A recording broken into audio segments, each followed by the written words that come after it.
Ryan Brooks thought he was invisible, until the day he opened the wrong door and saw something he shouldn't have. In that single moment, standing frozen in the doorway of the executive suite, he watched his quiet life as a maintenance worker shatter. The woman behind the desk, Claire Vaughn, the untouchable CEO of Vantage Technologies, looked up with eyes that could end careers. Ryan knew the rules. People like him didn't belong on the executive floor. People like him didn't see powerful women in unguarded moments. People like him got fired for mistakes like this. But what happened next would change everything.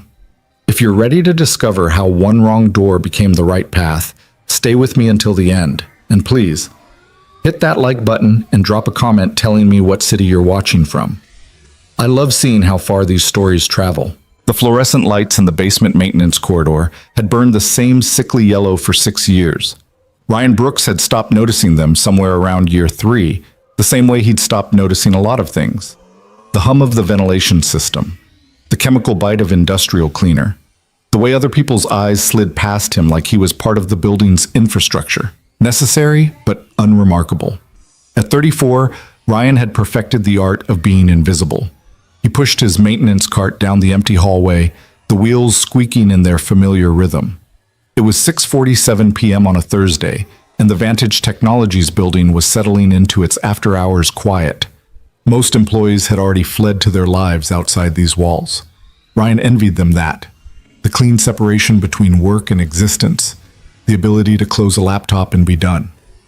His phone buzzed in his pocket. He didn't need to check it to know it was Mia's after-school program, confirming pickup time. 7:30 p.m. He had 43 minutes to finish his rounds, clock out, and make the 17-minute drive across Seattle to get his daughter. The math of his life had become ruthlessly precise.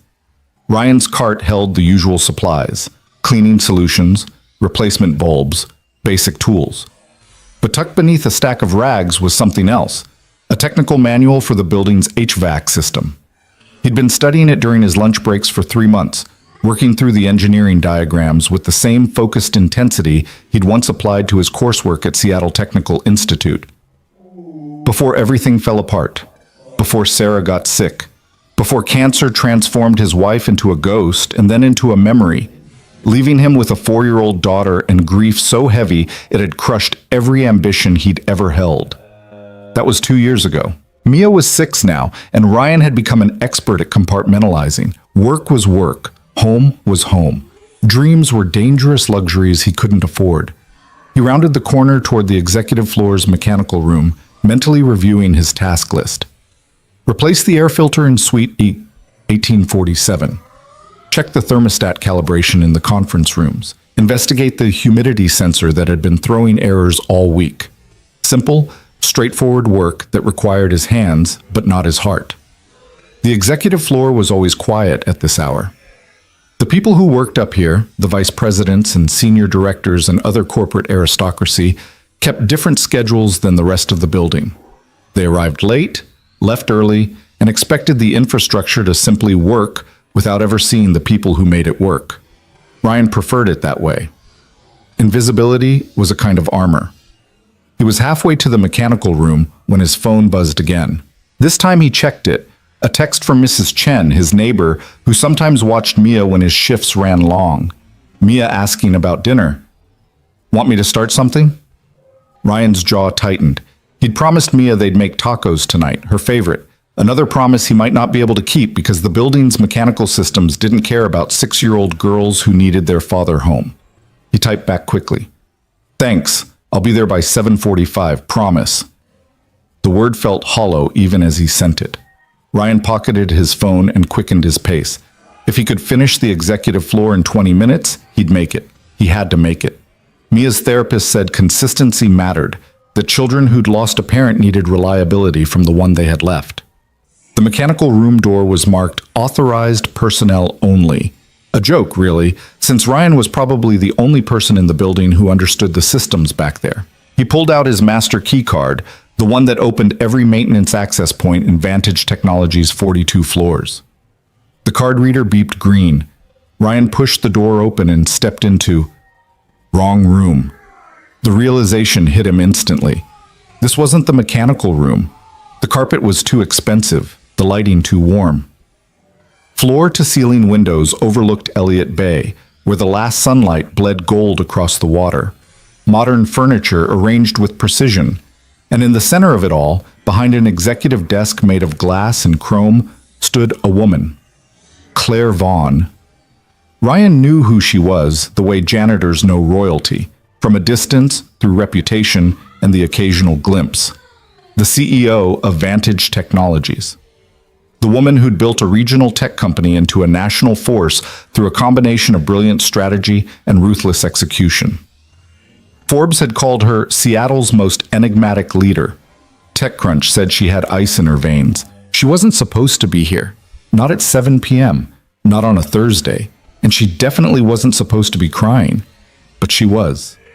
Claire Vaughn stood with her back partially to the door, one hand pressed against the window, her reflection ghostly in the darkening glass. Her shoulders shook with silent sobs. The perfectly composed CEO that Ryan had seen in company newsletters and town halls had been replaced by someone raw and human and vulnerable. For 3 heartbeats, Ryan stood frozen in the doorway. Then Claire turned. Their eyes met. Ryan watched her expression transform in real time, surprise shifting to recognition, shifting to something colder and more dangerous. She straightened immediately, wiping her face with the back of her hand in a gesture that was more angry than embarrassed. "I'm sorry," Ryan said, the words tumbling out. "I'm so sorry. Wrong door. I was looking for the mechanical room. Your maintenance." Claire's voice was steady now, controlled. Only the faint redness around her eyes betrayed what Ryan had witnessed. "Yes, ma'am.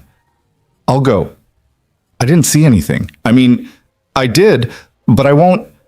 Ryan was backing out of the office, hands raised like she was law enforcement, which in a way she was. She held his employment, his paycheck, his ability to feed Mia in her perfectly manicured hands. "Stop." The command was quiet, but absolute. Ryan stopped. Claire moved around her desk, studying him with an intensity that made Ryan's skin prickle. She wore a charcoal suit that probably cost more than his monthly rent, her dark hair pulled back in a style that suggested control even in crisis. She was tall, maybe 5'9", and carried herself with the kind of confidence that came from having power and knowing how to use it. "What's your name?" "Ryan Brooks." "How long have you worked here, Ryan Brooks?" 6 years. Something flickered in Claire's expression. 6 years? And I've never seen you before." "I'm maintenance," Ryan repeated, as if that explained everything. And maybe it did. "We're supposed to be invisible." Invisible. Claire seemed to taste the word. "Is that what you are?" Ryan didn't know how to answer that. His phone buzzed again. Mrs. Chen probably wondering about dinner. The seconds were ticking away, each one taking him further from his promise to Mia. "I need to go," he said quietly. "My daughter. I have to pick her up." "You have a daughter." It wasn't a question, but Ryan nodded anyway. Claire walked to her desk and sat down, the motion somehow restoring the natural order of things, the CEO behind her throne, the maintenance worker standing before it. But her eyes were still too bright, her composure a degree away from fracturing. "You saw something tonight that no one else has seen," Claire said. "That puts me in a complicated position." Ryan's heart hammered. This was it, the moment where his mistake cost him everything. Jobs like this, with benefits and steady pay and flexibility when Mia got sick, didn't come around twice. Not for single fathers with incomplete degrees and gaps in their employment history. "I won't say anything," Ryan said, to anyone, sus ever. "I promise." Promises are easy to make. Claire leaned back in her chair. "Tell me about your daughter." The question threw him. "What?" "Your daughter. How old is she?" 6. "What's her name?" "Mia." Ryan said it carefully, confused about where this was going. "Look, Ms. Vaughn, I really need to—" "Is she the reason you're here?" Claire interrupted. "At Vantage Technologies, working maintenance when you clearly have technical training?" Ryan blinked. "How do you—" "Your keycard access log." Claire tapped something on her computer screen. "You've been spending your lunch breaks in the mechanical rooms on floors 15 and 22. Those systems are the most complex in the building. You're not doing routine maintenance, you're studying them. A cold realization crept through Ryan's chest. She'd been watching, or someone had been watching for her. Either way, he'd been noticed, and being noticed was the opposite of invisible. I'm just trying to understand the systems, Ryan said carefully, so I can do my job better. Don't lie to me. Claire's voice cut like surgical steel. You have a degree in mechanical engineering from Seattle Technical Institute. Incomplete, yes, but you'd completed enough coursework to design systems, not just maintain them. So I'll ask again, why are you here? Ryan's defenses collapsed. Maybe it was exhaustion. Maybe it was the surreal nature of being interrogated by a CEO who'd been crying 5 minutes ago. Maybe it was just the accumulated weight of 2 years of pretending everything was fine when nothing was fine. My wife died, he said flatly. 2 years ago, cancer. I was finishing my degree, working part-time, taking care of her and Mia. After Sarah passed, I couldn't... His voice caught. I couldn't do the coursework and be there for Mia. I had to choose. So I chose her. The office fell silent except for the muted hum of the building's ventilation system, the same system Ryan had been studying, trying to understand something he could fix since he couldn't fix anything else. Claire's expression had softened imperceptibly. I'm sorry for your loss. Thank you. The automatic response, polite and hollow. But that doesn't answer my question. Why are you still here, Ryan? Why maintenance? You could finish your degree, find something better. Better? Ryan almost laughed. Better means unstable hours and uncertain pay. Better means taking risks I can't afford. This job is steady. It has health insurance. It lets me be there when Mia needs me. That's better enough. Claire stood and walked to the window, her silhouette sharp against the fading light. Do you know what I was doing when you walked in? Ryan didn't answer, didn't need to. I was having a moment of doubt, Claire continued, wondering if any of this... She gestured at the office, the view, the empire she'd built, matters. Wondering if success means anything when it costs you everything else. She turned to face him. Then you walked in, and I realized something. What? That I'm tired of being invisible too. Ryan frowned, not understanding. Claire moved back to her desk, her decisive energy returning. Tell me, Ryan Brooks, if you had the chance to use your training, really use it, not just maintenance work, would you take it? Ms. Vaughn, I can't. Answer the question.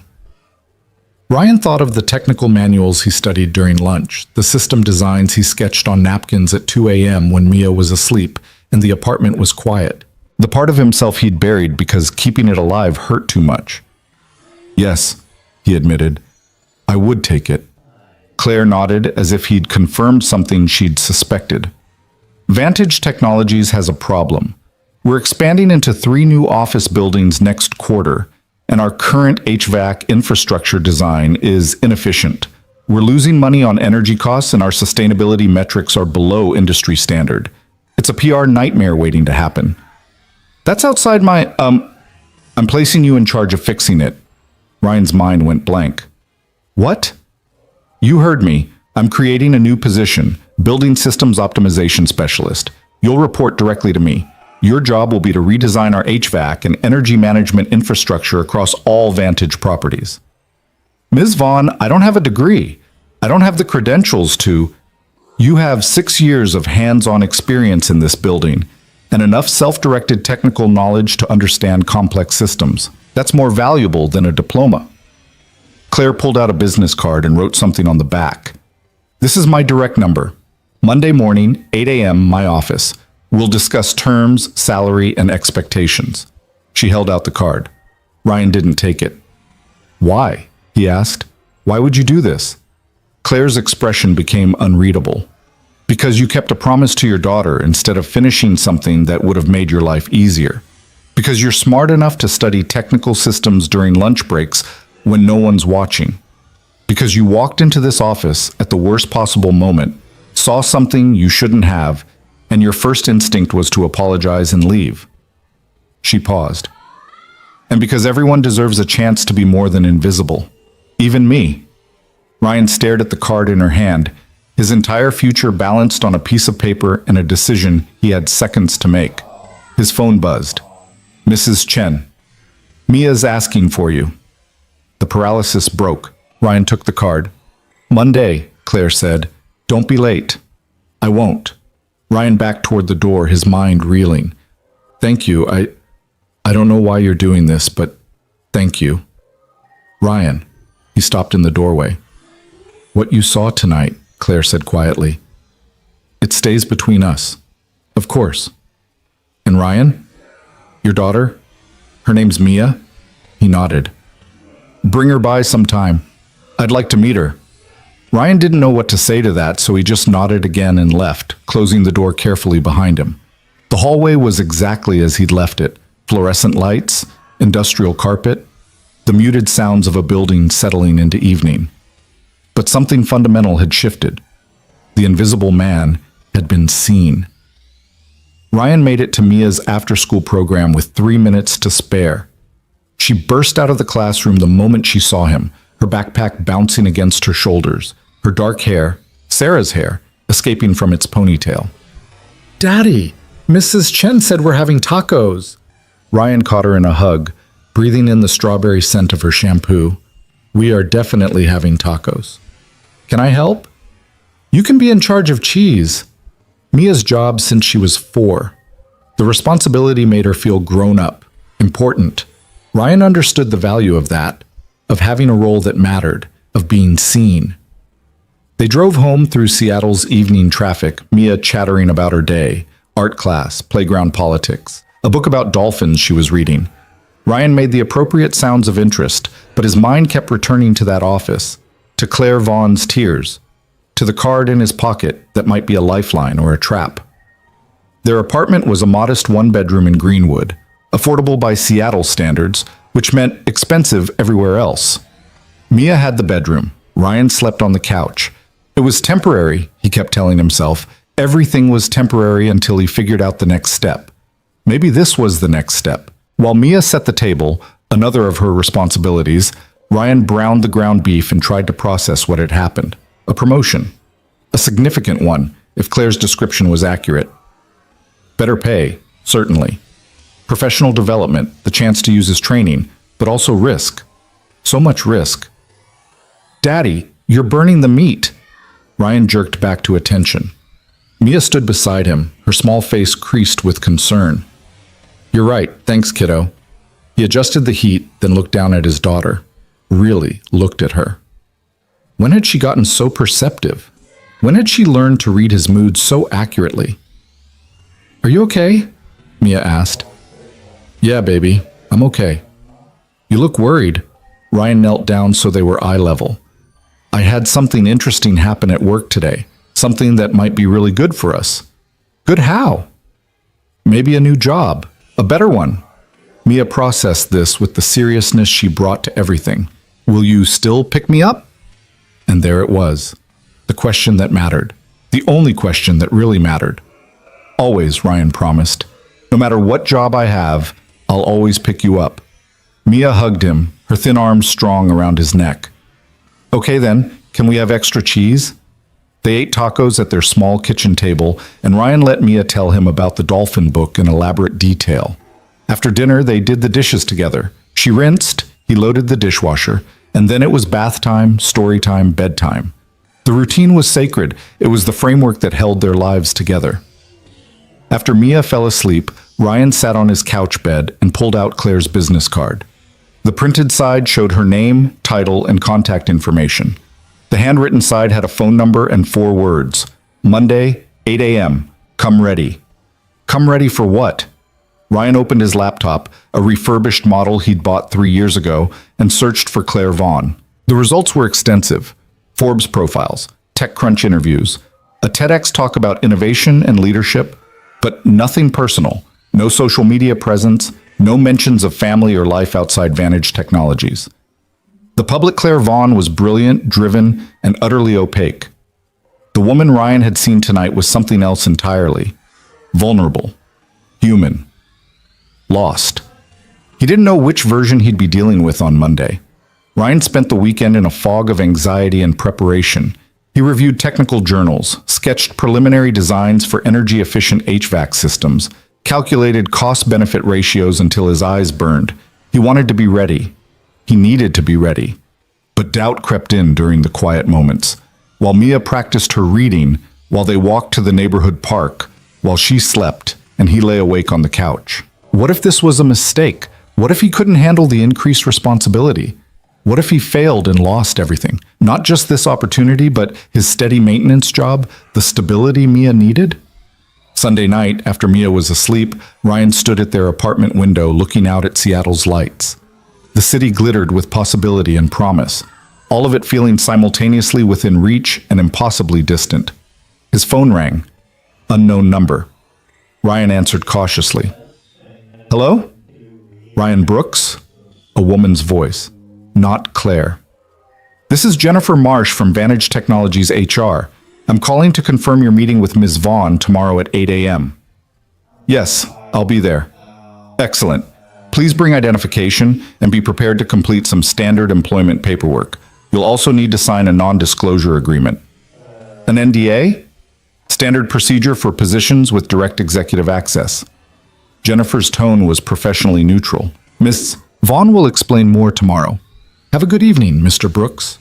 She hung up before Ryan could ask any of the dozen questions flooding his mind. He didn't sleep that night, just lay on the couch, watching shadows move across the ceiling, trying to imagine what Monday would bring. At 6 a.m., he gave up on sleep and made coffee, strong and black, the way Sarah used to drink it. He'd never developed a taste for it himself, but this morning, he needed the chemical courage. Mia emerged from her bedroom at 6:30, her hair a wild tangle. Daddy, why are you awake? Big day at work, baby. She climbed onto his lap, still warm with sleep. The new job? Maybe. We'll see. Will it make you happy?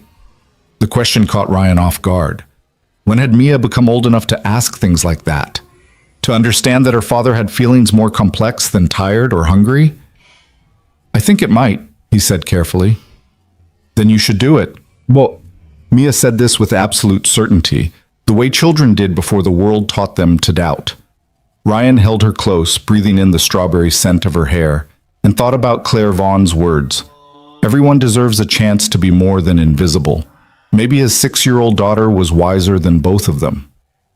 At 7:45 a.m., Ryan stood outside Vantage Technologies in his best clothes, khakis and a button-down shirt he'd ironed 3 times. The building looked different from this angle, seeing it as somewhere he might work rather than somewhere he maintained. The security guard at the front desk recognized him. Morning, Brooks. You're early. Meeting with Ms. Vaughn.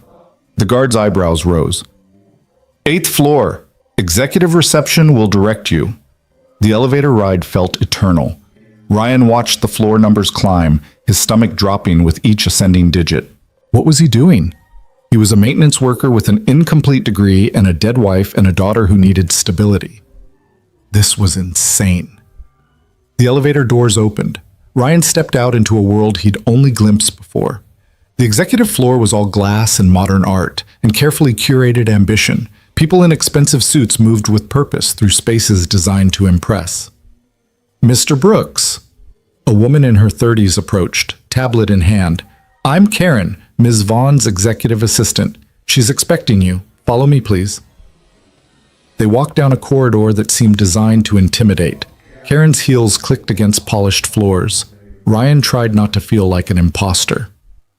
Ms. Vaughn's schedule is quite full, Karen said without looking at him. She's giving you 30 minutes. Make them count. They reached a door Ryan recognized, the one he'd opened by mistake on Thursday. Karen knocked twice and opened it without waiting for a response. Mr. Brooks is here. Send him in. Karen stepped aside. Ryan entered. Claire Vaughn stood at her window looking out at Elliott Bay. She wore a navy suit today, her hair down instead of pulled back. Without turning, she said, "Close the door." Ryan did. Claire turned to face him. In the morning light, she looked younger than he'd thought, mid-30s maybe, though her eyes held the weight of someone who'd lived through more than years alone could account for. "You came," she said. "You told me to. I've told a lot of people to do a lot of things. Not all of them listen." Claire gestured to a chair. "Sit." Ryan sat. Claire remained standing, and the power dynamic was clear. She controlled this space, this conversation, this outcome. "I've reviewed your employment file," Claire began. 6 years of perfect attendance, no complaints, no disciplinary actions. Your supervisors describe you as reliable, skilled, and, she paused, invisible. That's my job. It was your job. Claire sat down across from him, her gaze direct. I'm offering you something different, something difficult, something that will require you to be very visible. She slid a folder across the desk. Ryan opened it.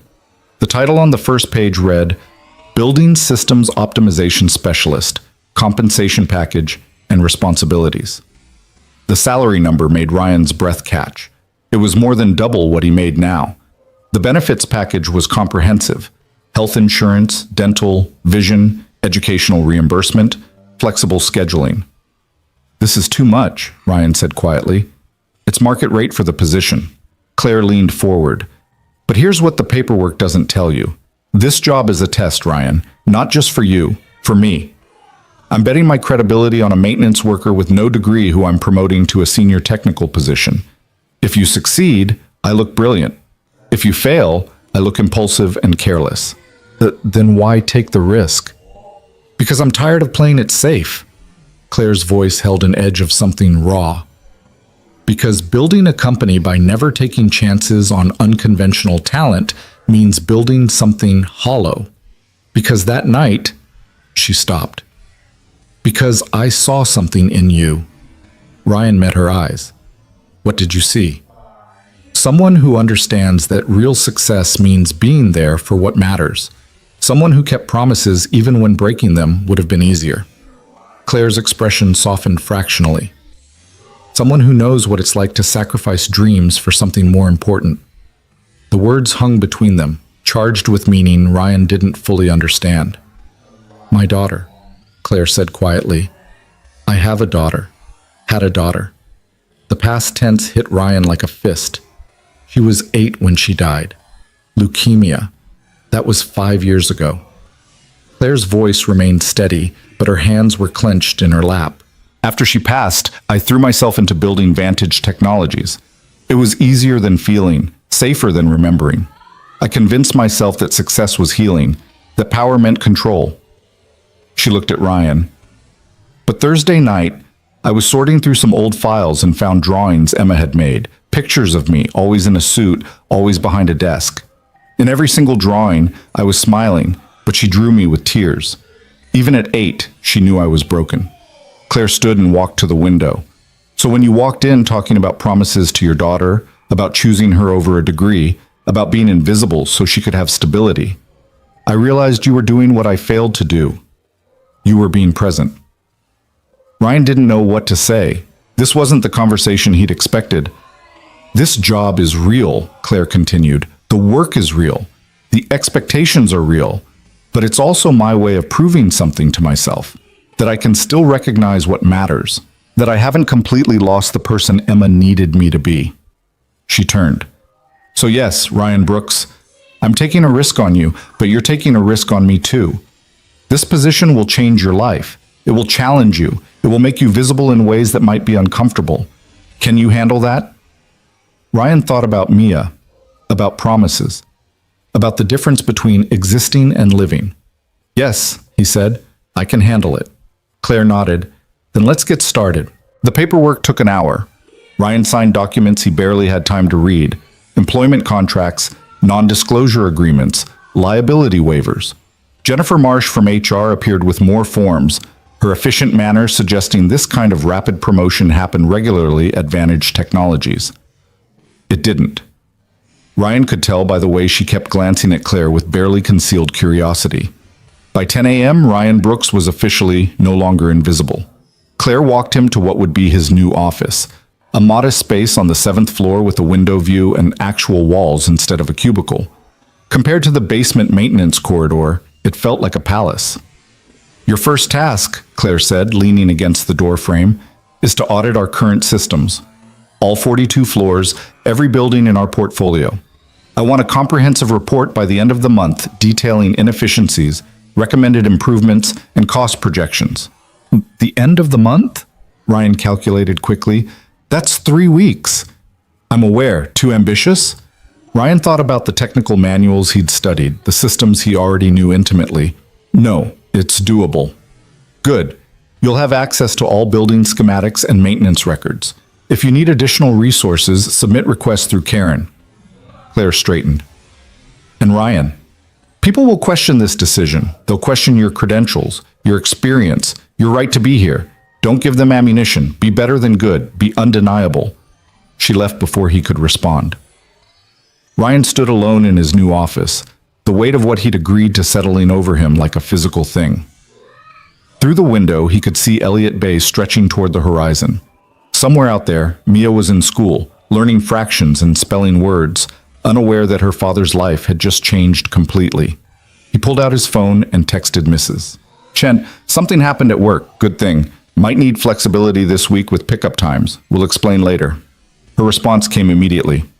Mia is always welcome here. Congratulations on whatever it is. Ryan pocketed his phone and got to work. The first week was a study in controlled chaos.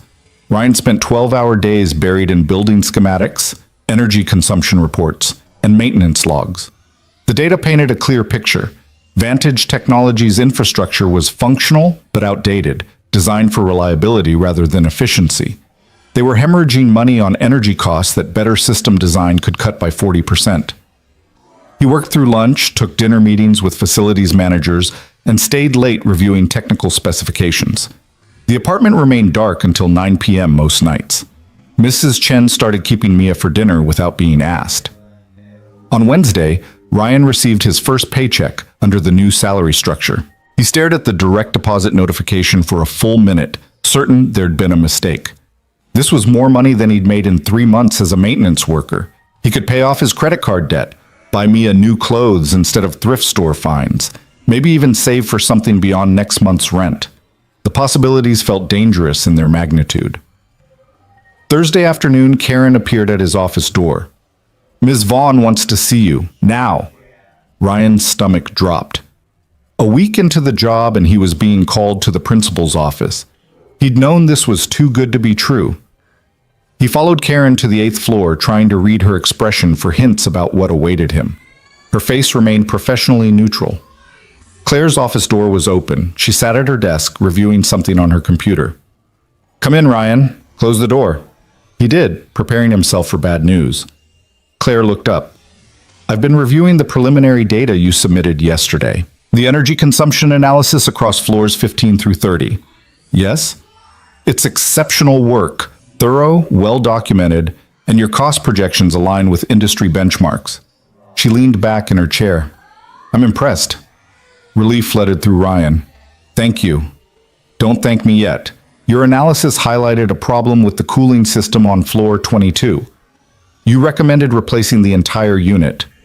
The compressor's failing. Patching it would be temporary and expensive. Full replacement makes more financial sense long-term. I agree. Which is why I approved your recommendation this morning. Claire pulled up something on her screen. Facilities is scheduling the replacement for next week. I want you to oversee the installation personally. Ryan nodded. Of course. There's one complication. Marcus Webb. The name meant nothing to Ryan. Senior Vice President of Operations, Claire explained. He oversees all building management and facilities, which means as of Monday you technically report to him, not me. I said you'd report directly to me during the transition period. That period ends Friday. Starting Monday, you're part of Marcus's division. Claire's expression was carefully neutral. He's not happy about your promotion. He thinks I'm unqualified. He thinks you're my pet project, a maintenance worker I elevated on a whim. Claire stood and walked to her window, her back to Ryan. Marcus has been with Vantage Technologies for 15 years. He believes in hierarchy, credentials, and paying dues. You represent everything he dislikes about modern corporate culture. Should I be worried? Claire turned. Yes. Marcus is political, ambitious, and smart. He won't sabotage you directly. That would reflect poorly on him. But he'll test you, push you, look for any excuse to prove I made a mistake. So what do I do? Your job. Brilliantly. Undeniably. Claire's eyes held his. And Ryan? Don't give him anything to work with. No mistakes, no delays, no excuses. Ryan left her office with a new knot of anxiety in his chest. He'd been so focused on proving himself to Claire that he hadn't considered the broader political landscape. Now he was walking into a division led by someone who already disliked him. Friday morning, Ryan met Marcus Webb for the first time. The senior VP was in his early 50s, silver-haired and commanding in an expensive suit. He summoned Ryan to his office at 8 a.m. sharp, a power move designed to establish hierarchy. Mr. Brooks. Marcus didn't stand or offer his hand. Sit. Ryan sat. Marcus reviewed a file on his desk. Ryan's personnel record, probably.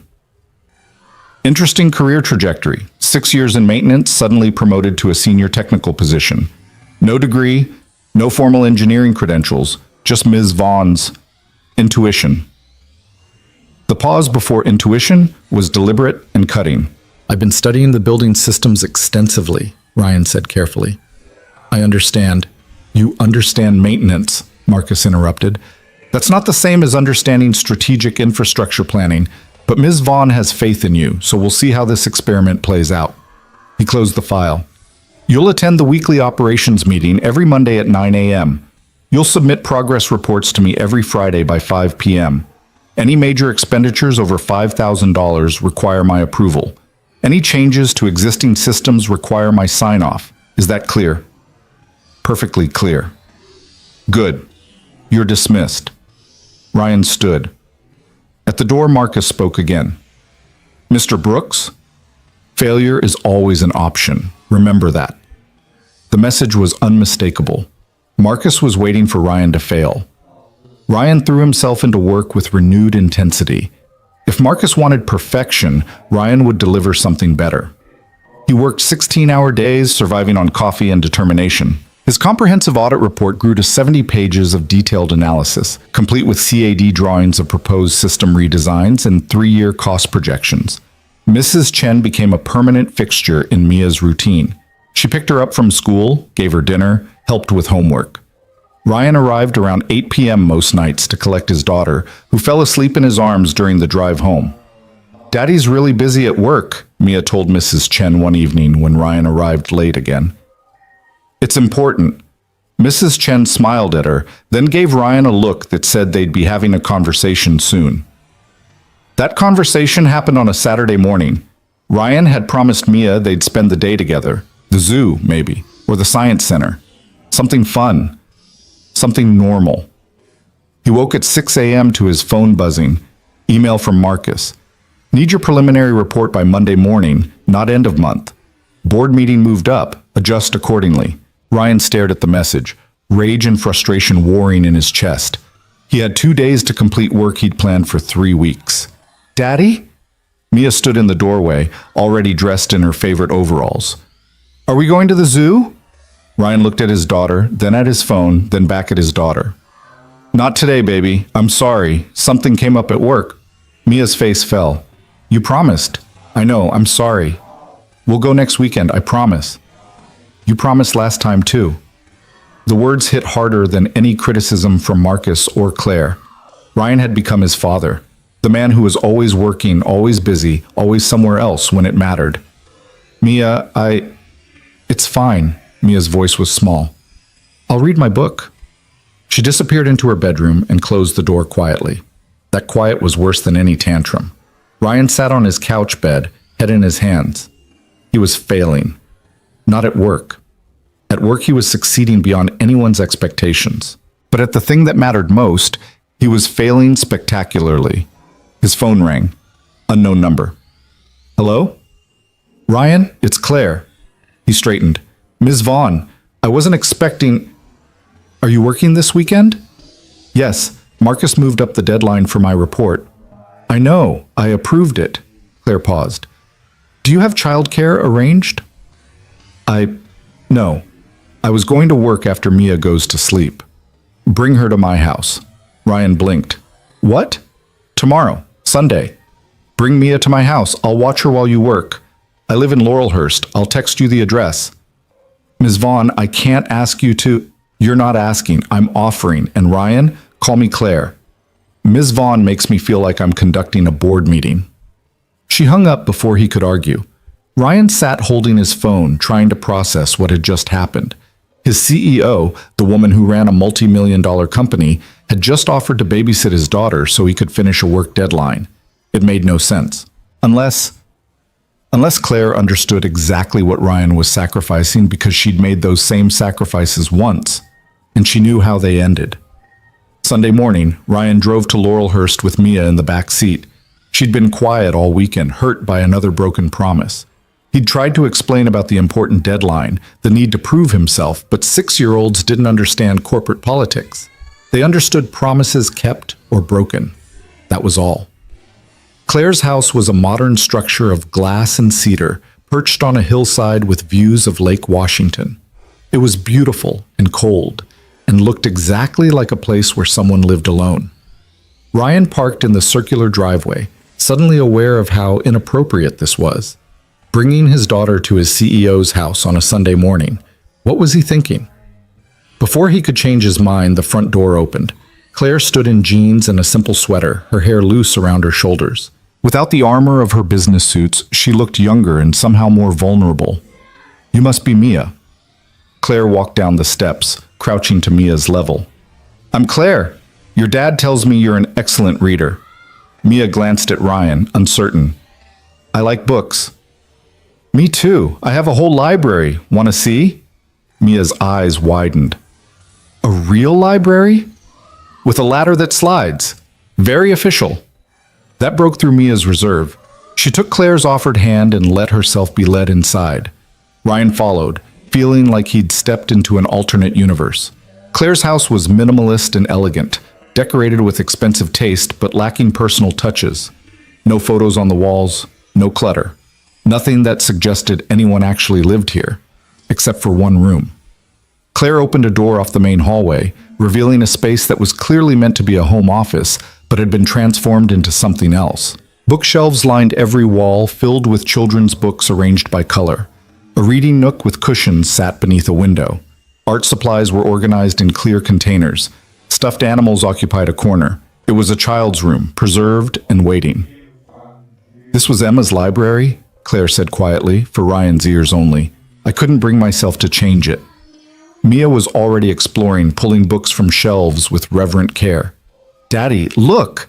They have the whole dolphin series. Emma loved dolphins too, Claire said. She wanted to be a marine biologist. Mia turned, her face serious. Did she get to be one? No, sweetheart. She got sick before she could grow up. Like my mommy. The simple statement hung in the air. Ryan watched Claire's expression crack, just slightly. Yes, Claire said softly. Like your mommy. Mia nodded, processing this with the matter-of-fact acceptance children had for death. Do you miss her? Every day. Me too. With my mommy, I mean. Mia held up a book about whales. Can we read this one? Absolutely. Ryan stood in the doorway watching his daughter and his CEO sit together in Emma's reading nook, and something in his chest broke open. These were two people who understood loss, who spoke the same language of absence and grief. Claire looked up at him. The office is down the hall. Take as much time as you need. Ryan worked for 6 hours straight in Claire's home office, which was equipped better than most corporate spaces. The report came together with a clarity he hadn't managed all week. Distance from the office helped. So did knowing Mia was safe and happy. He could hear them occasionally, Claire's voice reading stories, Mia's laughter, comfortable silences. The sounds of connection he hadn't realized he was starving for. At 4 p.m., Ryan emerged to find them in the kitchen making grilled cheese sandwiches. Daddy, Claire makes them with 3 kinds of cheese. Mia was perched on a stool, carefully watching Claire work the stovetop. The secret is using real butter, Claire said without turning around. And patience, low heat, slow flip. Like the ones Mommy made, Mia said quietly. Claire's hand stilled on the spatula. Your mommy sounds like she was smart. She was really smart. Daddy says I'm smart like her. He's right. Claire plated the sandwiches and brought them to the kitchen island. Lunch is served? They ate together, the three of them, and it felt dangerously close to something Ryan had thought he'd lost forever. Not a replacement for what had been, but something new and unexpected, a different kind of belonging. After lunch, Mia yawned. The week's disrupted routine was catching up with her. "There's a guest room upstairs," Claire said. "She can nap if she needs to." "I don't nap," Mia protested, even as her eyes drooped. "I'm 6. "Of course not. 6-year-olds don't nap. They rest their eyes." But Claire held out her hand. "Come on, I'll show you the room." Ryan watched them go upstairs, his daughter trusting this woman she'd met hours ago with an ease that surprised him. Children had good instincts. Maybe Mia sensed what Ryan was beginning to understand, that Claire wasn't just his CEO. She was someone who understood loss and was trying to build something from its ruins. Claire returned 20 minutes later. "She's asleep. I left the door cracked. Thank you for all of this." "Don't thank me yet. I have ulterior motives." Claire poured 2 glasses of wine without asking if Ryan wanted one. "Come sit." They moved to the living room with its floor-to-ceiling windows overlooking the lake. Afternoon light turned the water gold. "I wasn't entirely honest about why I asked you here," Claire said. "Yes, I wanted you to finish the report, but I also wanted to meet Mia, to see what you're protecting." "Claire, let me finish." She set down her wine glass. "When Emma was sick, I spent 18 months trying to save her. The best hospitals, experimental treatments, specialists from around the world. I threw money and power at cancer like I could intimidate it into submission." Her voice remained steady, but her hands were clenched. "I missed her 6th birthday because I was in a meeting with a potential investor. Missed her last Christmas concert because I was in Tokyo closing a deal. I told myself I was building Vantage Technologies for her, creating something she'd be proud of. But really, I was running from watching my daughter die." Claire looked at Ryan. "Emma passed away while I was on a business call. I was in the hospital room, phone to my ear, finalizing an acquisition. She slipped away, and I didn't even notice until the machine started beeping."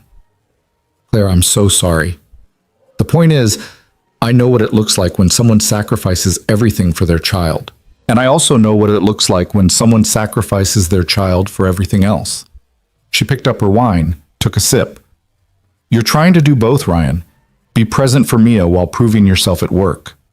It's not sustainable." "I can handle it." "For how long? Until you miss her birthday? Her school play? The random Tuesday when she needs you and you're in a meeting?" Ryan stared at his wine glass, unable to argue because Claire was right.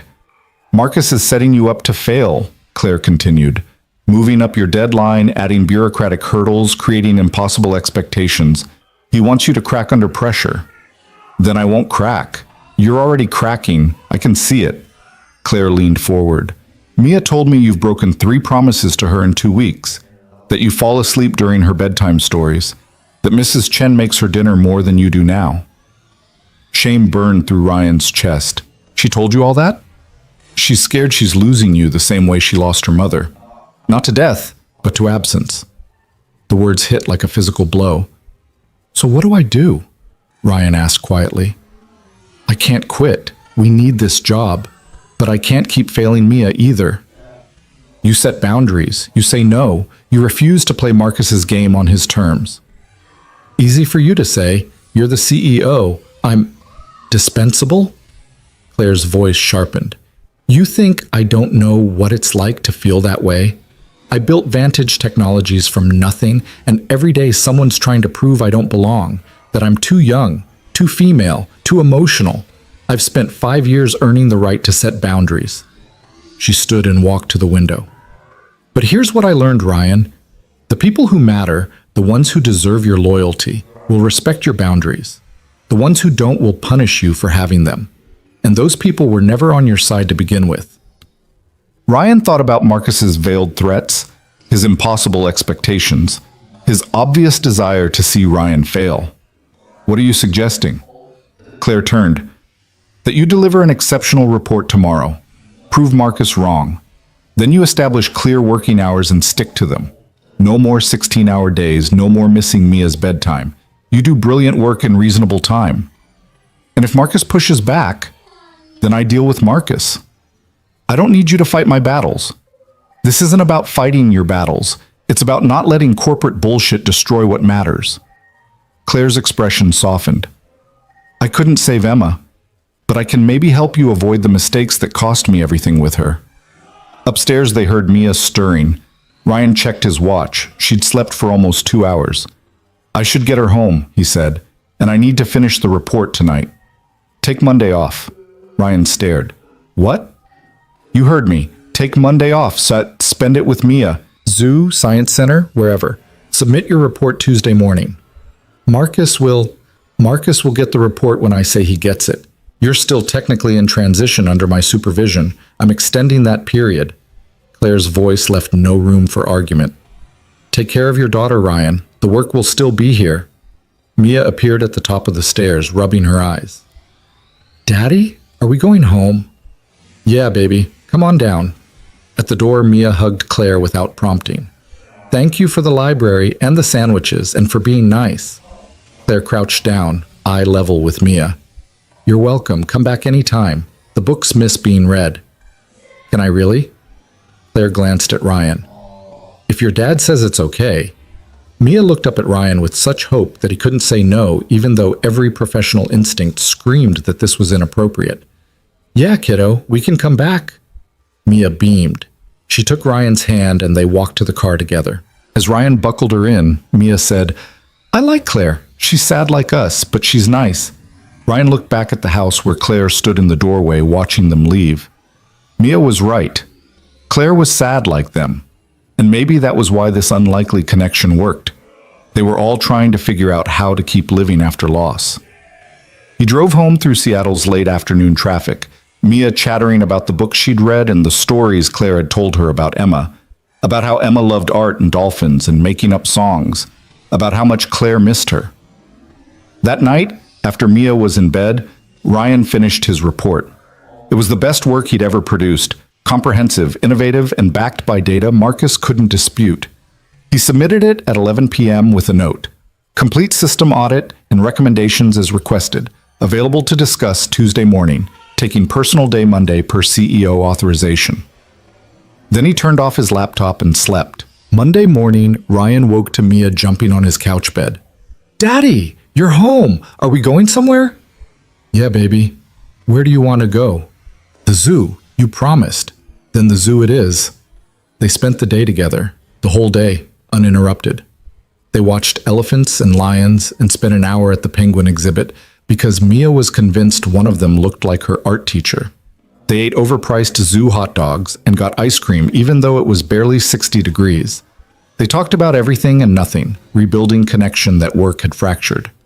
On the drive home, Mia fell asleep in her car seat, happy and exhausted. Ryan carried her up to their apartment, tucked her into bed, and sat in the quiet of their small home feeling like he'd won something important. His phone buzzed. Text from Claire. How was the zoo? Ryan smiled. Perfect. Thank you. Good. See you Tuesday. And Ryan, your report was exceptional. Marcus can't touch you now. Tuesday morning, Ryan returned to Vantage Technologies expecting confrontation. Instead, he found an email from Marcus requesting a meeting at 2 p.m. The tone was noticeably less hostile. The meeting happened in Marcus's office with 3 other senior managers present. They spent an hour discussing Ryan's report, asking technical questions, challenging his cost projections. Ryan answered everything with confidence backed by data. At the end, Marcus leaned back in his chair. This is solid work, Brooks, very solid. Thank you. The board wants to implement your recommendations starting with the 22nd floor. You'll oversee the retrofit personally. It wasn't an apology, but it was acknowledgement. Ryan had proven himself in the language Marcus understood. Results. Over the next 2 weeks, Ryan established his new rhythm. He arrived at 8 a.m. and left by 5 p.m. sharp. He attended Mia's school conferences and dance classes. He said no to after-hours meetings unless absolutely critical. And he delivered work that was consistently excellent. Marcus stopped testing him. The other department heads began seeking his input. Slowly, grudgingly, Ryan was accepted. But the real shift happened outside the office. Claire started inviting them over on Sunday afternoons, casual visits that became routine. Mia would disappear into Emma's library while Ryan and Claire talked about work, life, loss, They shared a language of grief that made conversation easy, natural. Sometimes they didn't talk at all. They'd just exist in comfortable silence while Mia read or drew pictures or asked questions about Emma that Claire answered with increasing ease. One Sunday in early October, Ryan found Claire in Emma's library rearranging books. Mia had asked if she could take some home to read, and Claire was carefully selecting titles. "You don't have to do this," Ryan said. "I can buy her books." "I know, but these are good books. They should be read." Claire pulled out a worn copy of Charlotte's Web. "This was Emma's favorite. She made me read it 11 times. She held it for a moment, then handed it to Ryan. "Give this to Mia. Tell her it's special." Ryan took the book carefully, aware he was holding something precious. "Are you sure?" "I'm sure. Emma would like knowing another little girl loved it." They stood together in the library that was both shrine and prison, and Ryan saw tears in Claire's eyes. "Thank you," he said quietly, "for all of this, for seeing me when I was invisible, for helping me figure out how to be present for Mia, for—" He paused, searching for words. "For being you." Claire smiled, sadness and warmth mixing in her expression. "We're helping each other, Ryan. You're reminding me why any of this matters, why I built Vantage Technologies in the first place." "Why did you?" "Because Emma was diagnosed when she was 6. I was working a mid-level operations job, good benefits, but no real power. When I tried to get her into an experimental treatment program, we were denied because my insurance wouldn't cover it. I had to watch my daughter suffer because I didn't have enough influence to open doors." Claire's voice hardened. "So I built influence. I built power. I built a company where I made the decisions about who got help and who didn't. And by the time I had everything I needed to save her, it was too late." She wiped her eyes. "That's the thing about power, Ryan. By the time you accumulate enough to protect what you love, you've usually already lost it." Ryan understood then what drove Claire, not ambition, but regret. She'd built an empire on the foundation of loss, trying to prevent for others what she couldn't prevent for Emma. "You're doing it now," he said, "protecting what matters. You protected me. Mia, you gave me the chance to not make your mistakes." Claire looked at him, really looked at him, and something shifted in her expression. "When did you become so wise?" "I'm not wise. I'm just a guy trying not to screw up." "We're all just trying not to screw up." Claire's hand brushed his arm, the touch brief but electric. "Come on, let's go find Mia. I think she's ready for lunch." They walked downstairs together, and Ryan was acutely aware of Claire beside him, not as his CEO, but as a woman. Someone strong and broken and trying to heal. Someone he was beginning to care about in ways that felt dangerous and inevitable. Mia was in the kitchen, attempting to make sandwiches, an ambitious stack of ingredients spread across the counter. "I'm making lunch," she announced proudly. "I can see that," Claire said, trying not to laugh at the chaos. "What are we making?" "Peanut butter, jelly, cheese, and pickle sandwiches." Ryan grimaced. "Baby, that sounds—" "Creative," Claire interrupted. "That sounds creative. Let's try it." They made Mia's bizarre sandwiches together, Ryan, Claire, and Mia, working around each other in the kitchen with an ease that felt practiced even though it wasn't. And when they sat down to eat the terrible sandwiches, all of them pretending they were delicious for Mia's sake, Ryan thought maybe this was healing, not forgetting Sarah or Emma, but learning to build something new alongside the grief. Later, after Mia had gone back to the library, Ryan helped Claire clean up. "She's got you wrapped around her finger," Ryan observed, watching Claire carefully preserve Mia's terrible sandwich creation in plastic wrap. "She reminds me of Emma. The confidence, the creativity." Claire put the sandwich in the refrigerator like it was precious. "But she's not Emma, and I'm not trying to replace what I lost. I want you to know that." "I know." "Do you? Because this—" Claire gestured at the kitchen, the house. Everything could look like a grieving mother trying to fill a void. Ryan set down the dish he was washing. "Is that what it is?" "No." Claire met his eyes. "It's a grieving mother remembering why life matters, because of people like you and Mia who keep living despite the loss. We're barely keeping it together most days. That's all any of us are doing." Claire moved closer. "But it's easier together, don't you think?" The air between them changed, charged with something neither of them was quite ready to name. Ryan was suddenly very aware of how close she was standing, how her eyes held his, how his heart was beating faster than the moment warranted. "Claire! Daddy! Claire! Come look what I drew!" The moment broke. Claire stepped back and they both turned toward Mia's voice. "Coming, baby," Ryan called. As they walked to the library, Claire said quietly, "We should probably talk about this." "About what?" "Whatever this is becoming." Ryan's stomach tightened. "Yeah, we probably should, but not today." Today they would look at Mia's drawings and read more books and pretend that complicated feelings could stay simple. Because the alternative, acknowledging what was growing between them, would change everything. And change, even good change, was terrifying when you'd already lost so much. The conversation they needed to have didn't happen that day, or the next Sunday, or the one after that. Instead, Ryan and Claire fell into an unspoken agreement to exist in the comfortable space between friendship and something more, close enough to matter, distant enough to feel safe. October became November. The Seattle rain returned with its relentless gray persistence, and Ryan's retrofit project on the 22nd floor moved from planning to execution. He spent his days coordinating with contractors, reviewing installation protocols, and proving with every decision that Claire's faith in him hadn't been misplaced. Marcus Webb watched everything with the calculating patience of someone waiting for an opening. He attended every project meeting, questioned every expenditure, documented every minor delay. Ryan felt the scrutiny like weight on his shoulders, but he'd learned to work under pressure. Single fatherhood had taught him that. The first week of November brought a crisis. The new HVAC units arrived defective, a manufacturing error that would delay installation by 3 weeks and push the project over budget. Ryan discovered it during a routine inspection, his stomach dropping as he reviewed the technical specifications that didn't match the order. He called an emergency meeting with the contractors, then drafted a report for Marcus detailing the problem and 3 potential solutions. Each option had drawbacks. The fastest fix was expensive. The cheapest solution added time. The middle ground satisfied no one. Ryan sat in his office at 7 p.m., staring at his computer screen and trying to decide which failure Marcus would punish least. His phone rang. "Claire." "You're still at the office," she said without preamble. "How did you—" "Your computer's online. I can see when you're logged in." A pause. "What's wrong?" Ryan explained the HVAC situation, the defective units, the impossible choice between time and money. Claire listened without interrupting.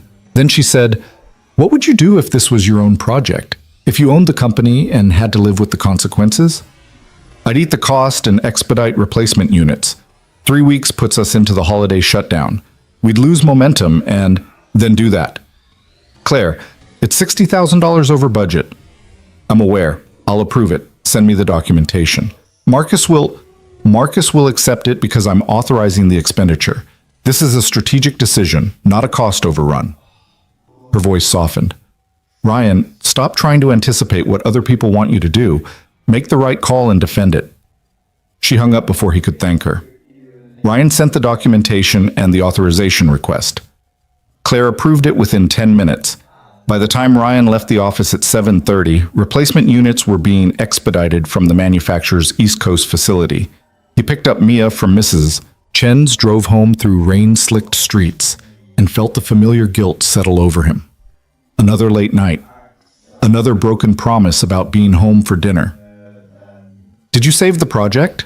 Mia asked from the back seat. She'd started talking about his work in dramatic terms, saving projects, fighting bad guys in suits, being a hero. Ryan didn't have the heart to tell her that corporate heroism mostly involved spreadsheets and conference calls. "I think so, baby." "Claire will be proud." Ryan glanced in the rearview mirror. "What makes you say that?" "She always smiles different when she talks about you, like she's happy but trying not to show it." 6-year-olds were terrifyingly perceptive. "Does that bother you?" Ryan asked carefully. "That Claire and I are friends?" Mia considered this seriously. "Is she your girlfriend?"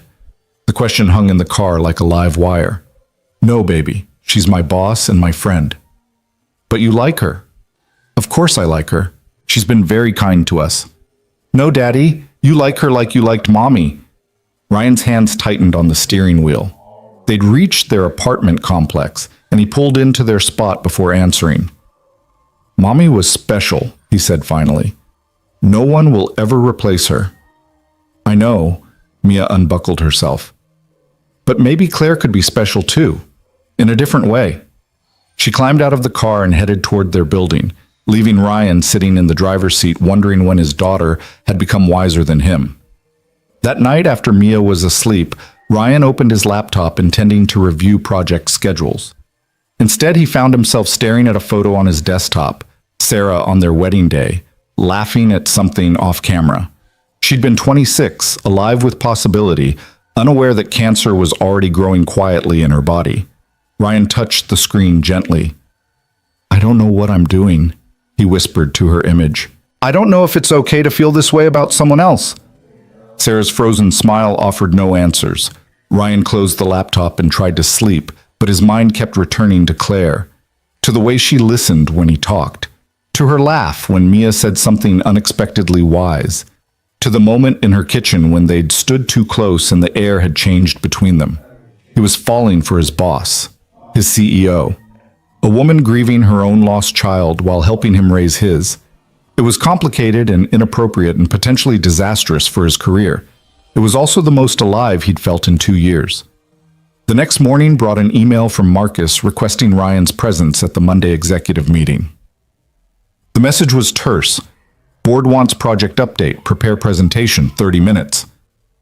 Ryan spent the weekend building a presentation that covered every aspect of the retrofit project: timeline, costs, energy projections, risk mitigation. He practiced the delivery until Mia complained that she was tired of hearing about HVAC systems. Sunday afternoon, Claire called. "I hear you're presenting tomorrow." "Marcus's idea, I'm guessing."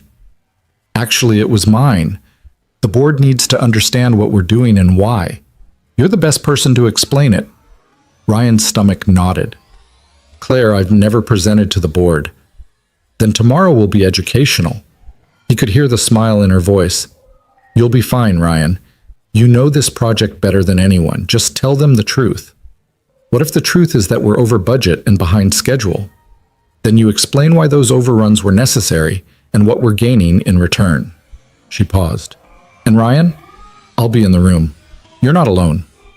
The board meeting was held in Vantage Technologies' largest conference room, a space designed to intimidate with its massive table, leather chairs, and wall of windows overlooking downtown Seattle. Ryan arrived 15 minutes early with his laptop and a flash drive backup, his suit feeling like borrowed armor. Claire was already there, reviewing documents at the head of the table. She looked up when he entered, and something in her expression steadied him. "Ready?" she asked. "No." "Good. Confidence is overrated." She stood and adjusted his tie, a gesture so casual and intimate that Ryan forgot to breathe for a moment. "Remember, these people approved your hire. They want you to succeed. Show them they made the right choice." The board members began arriving, 8 people representing the investors and stakeholders who'd helped build Vantage Technologies into what it was. Ryan recognized some from company newsletters. They all looked expensive and skeptical. Marcus arrived last, taking a seat directly across from where Ryan would present. His expression was unreadable. Claire called the meeting to order with practiced efficiency, moving through agenda items with the brisk authority of someone who ran board meetings in her sleep. Finally, she reached Ryan's presentation. "Our next item is the Building Systems Optimization Project. Ryan Brooks, our Building Systems Specialist, will provide an update." "Ryan?" Ryan stood, connected his laptop to the projection system, and pulled up his first slide. His mouth was dry. His hands wanted to shake. He forced them steady. "Good morning. 3 months ago, Ms. Vaughn tasked me with auditing and improving Vantage Technologies' infrastructure efficiency. What I found was a system that worked but cost us significantly in energy expenditure and maintenance." He clicked to the next slide showing energy consumption data. "We were spending 42% more on cooling and heating than industry standards suggested we should. Over 5 years, that's $3.2 million in unnecessary costs." A board member leaned forward. "Why wasn't this identified sooner?" "Because no one was looking at the systems holistically. Maintenance addressed problems as they arose. No one stepped back to see the larger inefficiency patterns. Ryan clicked through slides showing his analysis, his redesign proposals, and projected savings. He explained the retrofit process, the challenges, the defective units that had required expedited replacement. "We're currently $60,000 over initial budget," Ryan said, meeting each board member's eyes. "But that overage prevents a 3-week delay that would have cost us more in lost momentum and holiday shutdown complications. The expedited units arrive Thursday. Installation completes by month's end." "And the long-term projections?" This from a woman at the far end of the table. Ryan pulled up his financial models. "Full implementation across all Vantage properties will require an investment of $1.8 million. But we'll recoup that in energy savings within 18 months. After that, we're saving approximately $800,000 annually." He let that number settle. Then he showed his final slide, a comparison of Vantage Technologies' projected energy efficiency versus industry leaders. This doesn't just save money, it positions us as sustainability leaders in our sector. It's good business and good PR. Ryan closed his presentation and waited for the judgment. The board members conferred quietly. Marcus studied Ryan with an expression that might have been grudging respect. Claire remained perfectly neutral, giving Ryan no indication of how he'd done. Finally, the woman who'd asked about projections spoke. "This is exactly the kind of strategic thinking we need. I move to approve full implementation." "Seconded," another board member said immediately. Claire called for a vote. It passed unanimously. "Congratulations, Ryan," Claire said, her professional mask firmly in place. "You're authorized to proceed company-wide. Work with Marcus on rollout scheduling." The meeting continued with other business, but Ryan barely heard it. He'd done it, proven himself at the highest level, turned a maintenance worker's technical knowledge into strategic value the board couldn't ignore. After the meeting, Marcus approached as Ryan was packing his laptop. "That was solid work, Brooks." Ryan looked up, surprised. "Thank you." "I didn't think you could pull this off." Marcus's admission was frank. "I thought Claire made a mistake promoting you. I was wrong." He extended his hand. Ryan shook it, understanding this was as close to an apology as Marcus would offer. "I still think you cut too many corners and move too fast," Marcus continued, "but you get results. That matters more than credentials." He walked away, leaving Ryan standing alone in the conference room. "Well done." Claire's voice came from behind him. Ryan turned. She stood by the windows, backlit by November gray. "I thought I was going to throw up the entire time," Ryan admitted. "I know, but you didn't. You stood there and made them believe in something they couldn't see yet. That's leadership." "I'm not a leader, Claire. I'm just—" "Stop." She moved closer. "Stop diminishing what you are. You walked into this building invisible, and now the board just gave you $1.8 million to transform our entire infrastructure. You're not just anything." Ryan searched her face, seeing pride and something deeper, something that made his pulse quicken. "I couldn't have done this without you," he said quietly. "Yes, you could have. I just gave you the opportunity. Everything else was you." They stood close enough that Ryan could see gold flecks in Claire's brown eyes, close enough that if he leaned forward just slightly. His phone buzzed. Text from Mia's school. "Mia has a fever. Please pick up." Reality crashed back. Ryan stepped away, already pulling out his keys. "I have to go. Mia's sick." "Of course. Go." Claire's expression shifted from whatever had been building between them back to professional concern. "Keep me updated." Ryan made it to Mia's school in 12 minutes. She sat in the nurse's office looking small and miserable, her face flushed with fever. "Daddy, I don't feel good." "I know, baby. Let's get you home." The nurse handed him a thermometer reading, 101.4, and instructions to monitor for the next 24 hours. Ryan signed Mia out and carried her to the car, her body hot against his chest. At home, he gave her children's Tylenol, set her up on the couch with blankets and her favorite stuffed dolphin, and put on a movie she'd seen 100 times.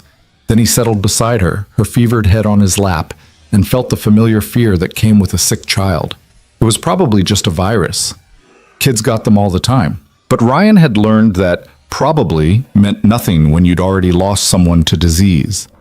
Sarah's cancer had started with symptoms they'd dismissed as probably nothing. Mia fell asleep during the movie, her breathing steady if congested. Ryan texted Mrs. Chen that they wouldn't need her today, then messaged work that he was taking emergency leave. Claire responded immediately. Is Mia okay? Fever, probably just a bug. Keep me posted. And Ryan? Congratulations again. You earned everything today. Ryan set his phone aside and watched his daughter sleep. This was the balance, professional triumph and parental terror existing simultaneously. Success at work meant nothing if Mia wasn't okay. She slept through the afternoon, waking briefly for more medicine and apple juice before drifting off again. By evening, her fever had dropped to 99.8. She wanted scrambled eggs, which Ryan took as a good sign. Did you save the company today? Mia asked between small bites. Something like that. That's good. She set down her fork. Daddy, my teacher said our class is doing a thing before winter break. A performance. We're supposed to invite our families. When is it? December 15th, at 2 o'clock. Mia looked at him carefully. Can you come? It's during work time. Ryan thought about his calendar, the projects demanding attention, the momentum he'd built. Then he looked at his daughter's hopeful face and remembered Claire's warning about promises broken, about being absent for things that mattered. I'll be there, he said. Front row. Promise? Promise. Mia smiled and returned to her eggs. Ryan pulled out his phone and blocked December 15th on his calendar with a note. Mia's performance. Non-negotiable. The next morning, Mia's fever was gone. She ate breakfast with her normal enthusiasm and asked if she could go to school. Ryan kept her home one more day to be safe, and they spent it together, reading, watching movies, being quiet in their small apartment while Seattle rain drummed against the windows. That afternoon, while Mia napped, Ryan's phone rang. Unknown number. Hello? Mr. Brooks, this is Catherine Price from Seattle Tech Magazine. I'm doing a feature on innovation in corporate sustainability, and your name came up. Do you have time for an interview? Ryan blinked. How did you get my name? Claire Vaughn mentioned your work during a phone interview yesterday. She said you're revolutionizing how Vantage Technologies thinks about infrastructure. Ryan felt something warm spread through his chest. Claire had used her interview, probably about her own leadership, to highlight his work. I'd be happy to talk, Ryan said, but Ms. Vaughn is the real innovator here. She's the one who saw potential in a maintenance worker with brilliant ideas but no credentials. Yes, she told me that story too. Catherine's voice held a smile. That's why it's interesting. How about coffee next Tuesday? Pike Place at 10 a.m. Ryan agreed and hung up, slightly dazed. 3 months ago, he'd been invisible. Now tech magazines wanted interviews. The transformation felt surreal. He texted Claire. Tech magazine wants to interview me. Did you set that up? I mentioned your work. They got interested on their own. You deserve the recognition. Thank you. Stop thanking me. Start believing you earned it. Tuesday's interview lasted 90 minutes. Catherine was sharp and thorough, asking detailed questions about Ryan's background, his approach to systems thinking, and what it meant to transition from maintenance to leadership. Ryan answered honestly, including the parts about Sarah's death and choosing Mia over finishing his degree. That's the real story, Catherine said, her recorder still running. Not just the technical innovation, but why you understand what matters. You optimize systems because you learn to optimize your life around what's essential. The article published 2 weeks later under the headline, From Invisible to Essential, How One Father's Sacrifice Became Vantage Technology's Competitive Advantage. It was thoughtful and well-written, balancing technical details with human interest. But it was the opening paragraph that made Ryan's throat tight. Ryan Brooks knows about efficiency because he's lived it. When his wife died of cancer 2 years ago, he had to choose between completing his engineering degree and being present for his 6-year-old daughter. He chose his daughter. That choice made him invisible in corporate terms, just another maintenance worker keeping buildings functional. But Claire Vaughn, CEO of Vantage Technologies, saw something everyone else missed. She saw someone who understood what truly mattered. The article went semi-viral in tech circles. Ryan's LinkedIn received connection requests from industry leaders. 3 companies tried to recruit him. Marcus forwarded the article to the entire executive team with a note. This is what taking smart risks looks like. Claire said nothing publicly, but she texted him privately. Emma would have loved this story. Someone choosing their child over everything else. Someone proving that presence matters more than credentials. Ryan read that message a dozen times, understanding what Claire was really saying, that his choice validated the path she wished she'd taken, that his success with Mia was healing something in Claire that her own success couldn't touch. December arrived with unusual cold for Seattle. The retrofit project on the 22nd floor completed ahead of the revised schedule, and the energy savings exceeded projections by 6%. Ryan's company-wide rollout plan was approved with full funding. But it was the small moments that mattered most. Mia's fever breaking, her performance date approaching, the Sunday afternoons at Claire's house that had become sacred routine. On the first Sunday in December, Mia asked if they could decorate Claire's house for Christmas. "Baby, that's a big ask," Ryan said. "Claire might not want—" "I heard Christmas," Claire called from the kitchen. "What about it?" Mia appeared in the doorway. "Can we put up decorations? You don't have any, and houses should be decorated." Claire's expression flickered. Ryan knew what she was thinking. Emma had loved Christmas. Their house had probably been covered in lights and ornaments once. "I don't have decorations anymore," Claire said carefully. "I got rid of them after Emma passed." "We could get new ones," Mia suggested. "Different ones. So it's not sad." Ryan started to intervene, but Claire spoke first. "Would you help me pick them out?" Mia's face lit up. "Really?" "Really. But nothing too fancy. I'm not very good at decorating." "That's okay. Daddy's not good either, but we do it anyway." They spent the afternoon at a holiday market, the three of them walking through vendor stalls selling ornaments and lights and handmade decorations. Mia approached the task with serious concentration, rejecting anything that looked too traditional. "We want new traditions," she explained to Ryan, "not old ones that make people sad." They settled on simple white lights, wooden ornaments carved with geometric patterns, and a small tree that would fit on Claire's side table. Nothing that would remind Claire of Christmases past. Everything pointing towards something new. Back at Claire's house, they decorated together while music played and rain streaked the windows. Mia directed the placement of every ornament. Ryan strung lights under her supervision. Claire made hot chocolate and watched with an expression Ryan couldn't quite read. When they finished, the small tree glowed warmly in the corner of Claire's living room. Not elaborate, but intentional. Present. "It's perfect," Mia declared. "Now your house is ready for Christmas." Claire pulled Mia into a hug. "Thank you, sweetheart. You're right. Houses should be decorated." Over Mia's head, Claire's eyes met Ryan's. They held grief and gratitude and something else. Something that acknowledged this was more than decorating. This was choosing to participate in life again. To let joy coexist with loss. That evening, after Mia fell asleep in the car on the way home, Ryan carried her up to their apartment, thinking about how the shape of their lives was changing. Claire wasn't just his boss anymore. She was woven into their routine, their Sundays, their small family of survivors trying to build something from grief. His phone buzzed as he settled on the couch. Text from Claire. "Thank you for today, for bringing light back." Ryan stared at the message, his heart doing complicated things in his chest. They were past the point of pretending this was just friendship. Past the point where he could tell himself that what he felt was only gratitude or respect. He was in love with Claire Vaughn. The realization should have terrified him. Instead, it felt like finally admitting something he'd known for weeks, maybe months. But loving her didn't make it less complicated. She was still his boss, still his CEO, still grieving her daughter while helping him raise his. The power dynamics were messy, the potential for disaster obvious.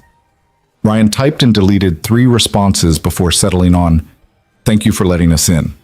It was careful and safe and completely inadequate for what he wanted to say. But some truths needed the right moment, and this wasn't it yet.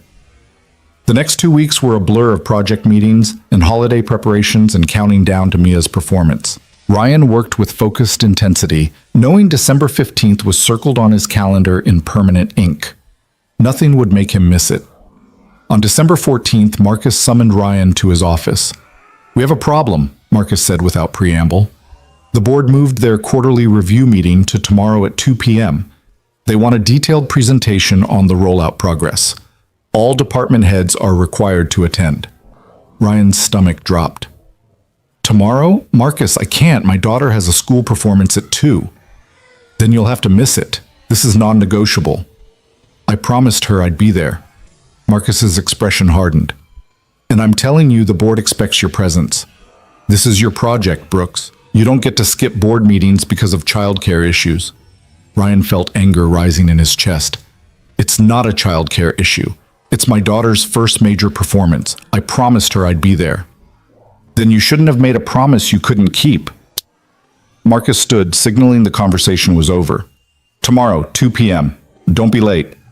Ryan left Marcus's office with his hand shaking. He'd worked so hard to prove himself, to establish boundaries, to be both present for Mia and successful at work. And now Marcus was forcing him to choose. He went directly to Claire's office. Karen tried to stop him, but Ryan walked past. Claire looked up from her computer. Ryan? What's wrong? He told her about the board meeting, about Marcus's ultimatum, about the promise he'd made to Mia. Claire listened, her expression darkening. Marcus scheduled this meeting? He said the board moved it. The board didn't move anything. I would know. Claire picked up her phone. Karen, get me Marcus Webb, now.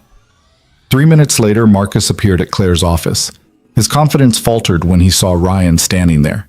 You told Ryan the board moved tomorrow's quarterly review, Claire said, her voice dangerously calm. That was a lie. I scheduled that meeting for next Thursday. Marcus's jaw tightened. I assumed you'd want the review earlier given the project's visibility. Don't, Claire stood.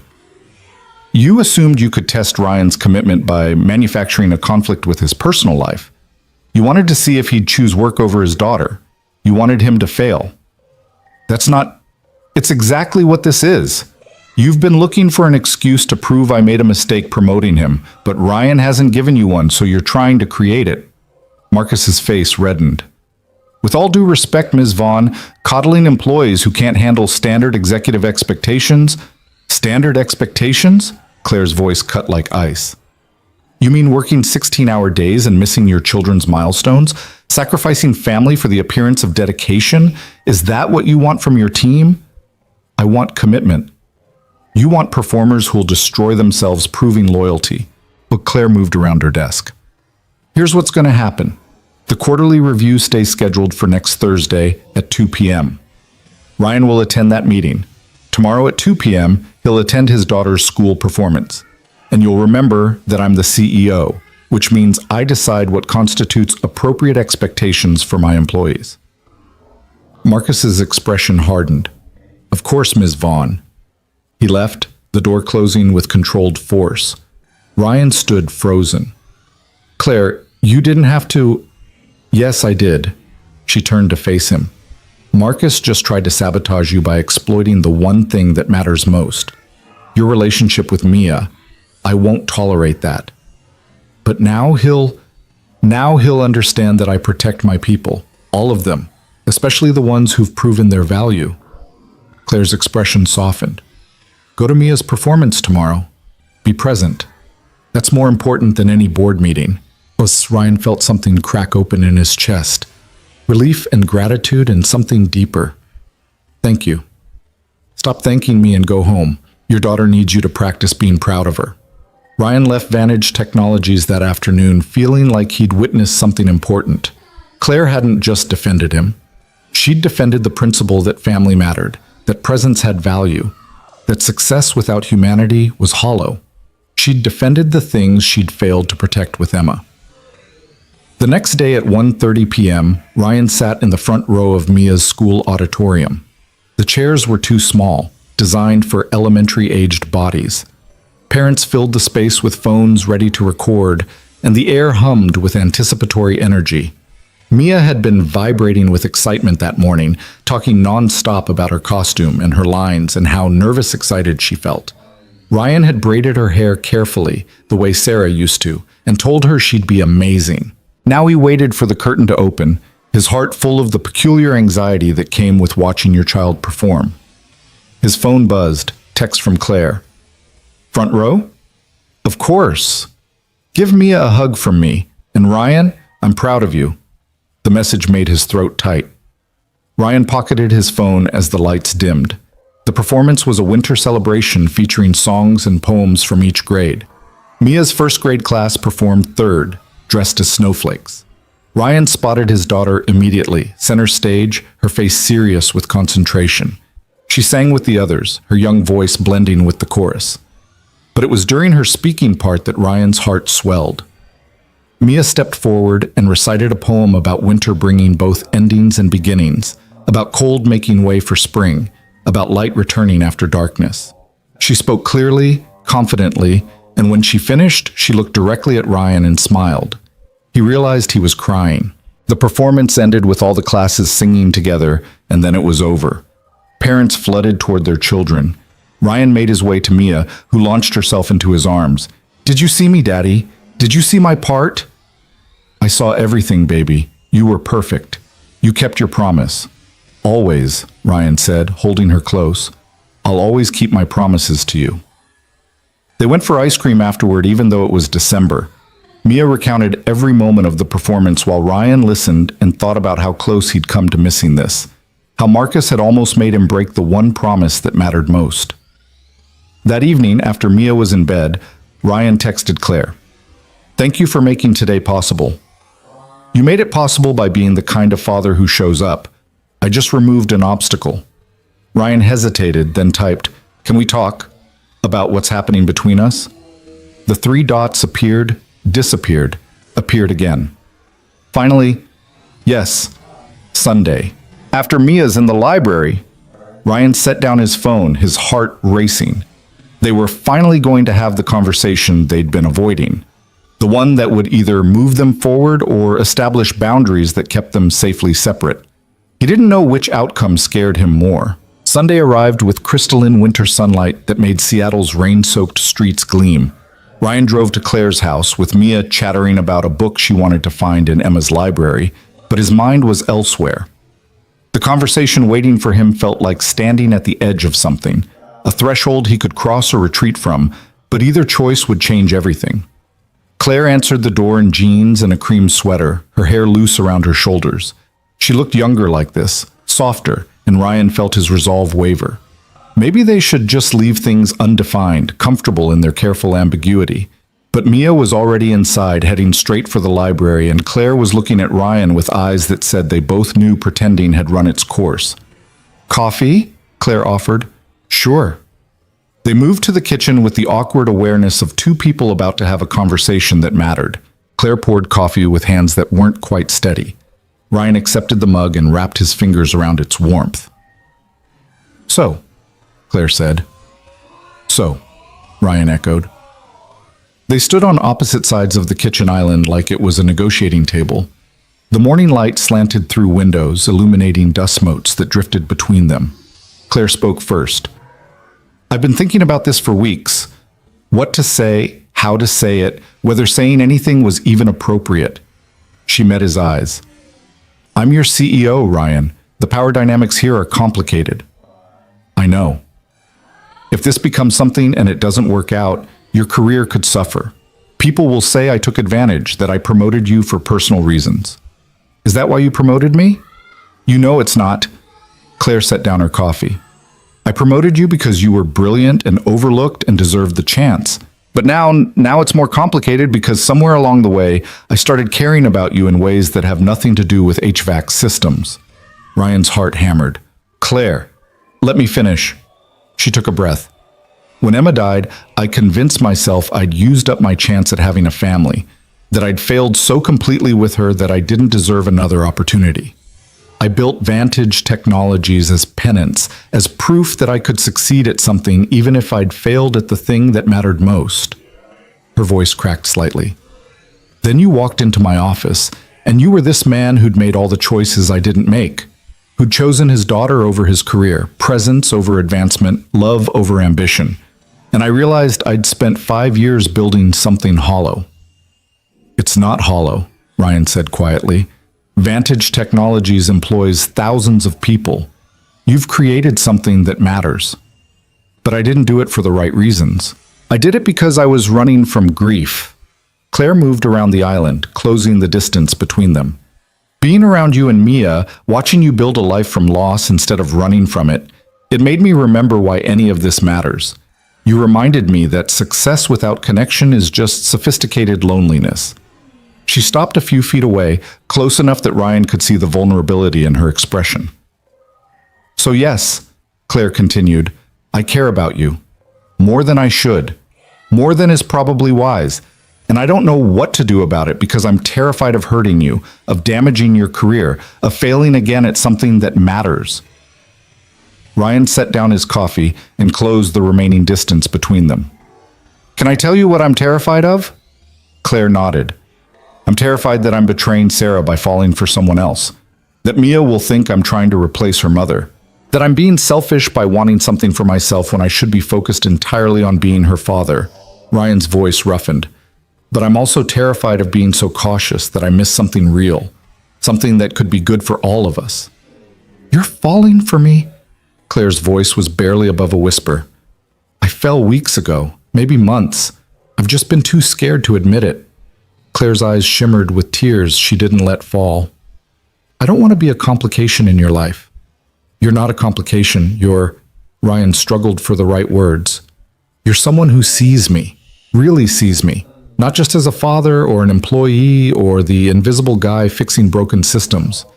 You see all of it, the grief and the hope and the man trying to figure out how to keep living. I see you because you're worth seeing. So are you, Claire. You're not just the untouchable CEO or the woman who lost her daughter. You're someone who's choosing to feel again despite how much it hurts.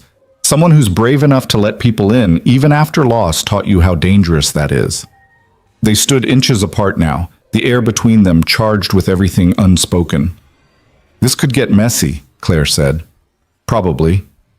People will talk. Marcus will definitely talk. Let them. Your career is secure because I'm good at my job, not because you and I...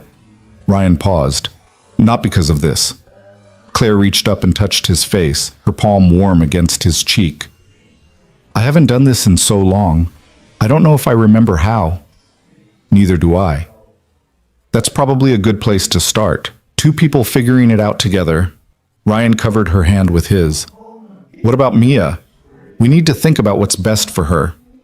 Mia told me 2 weeks ago that she hopes you and I fall in love because then we could all be sad together, but also happy together. Claire smiled through threatening tears. She's wiser than both of us. She is. Ryan's thumb traced Claire's cheekbone. So what do? We take it slow. We're honest with Mia. We maintain professional boundaries at work.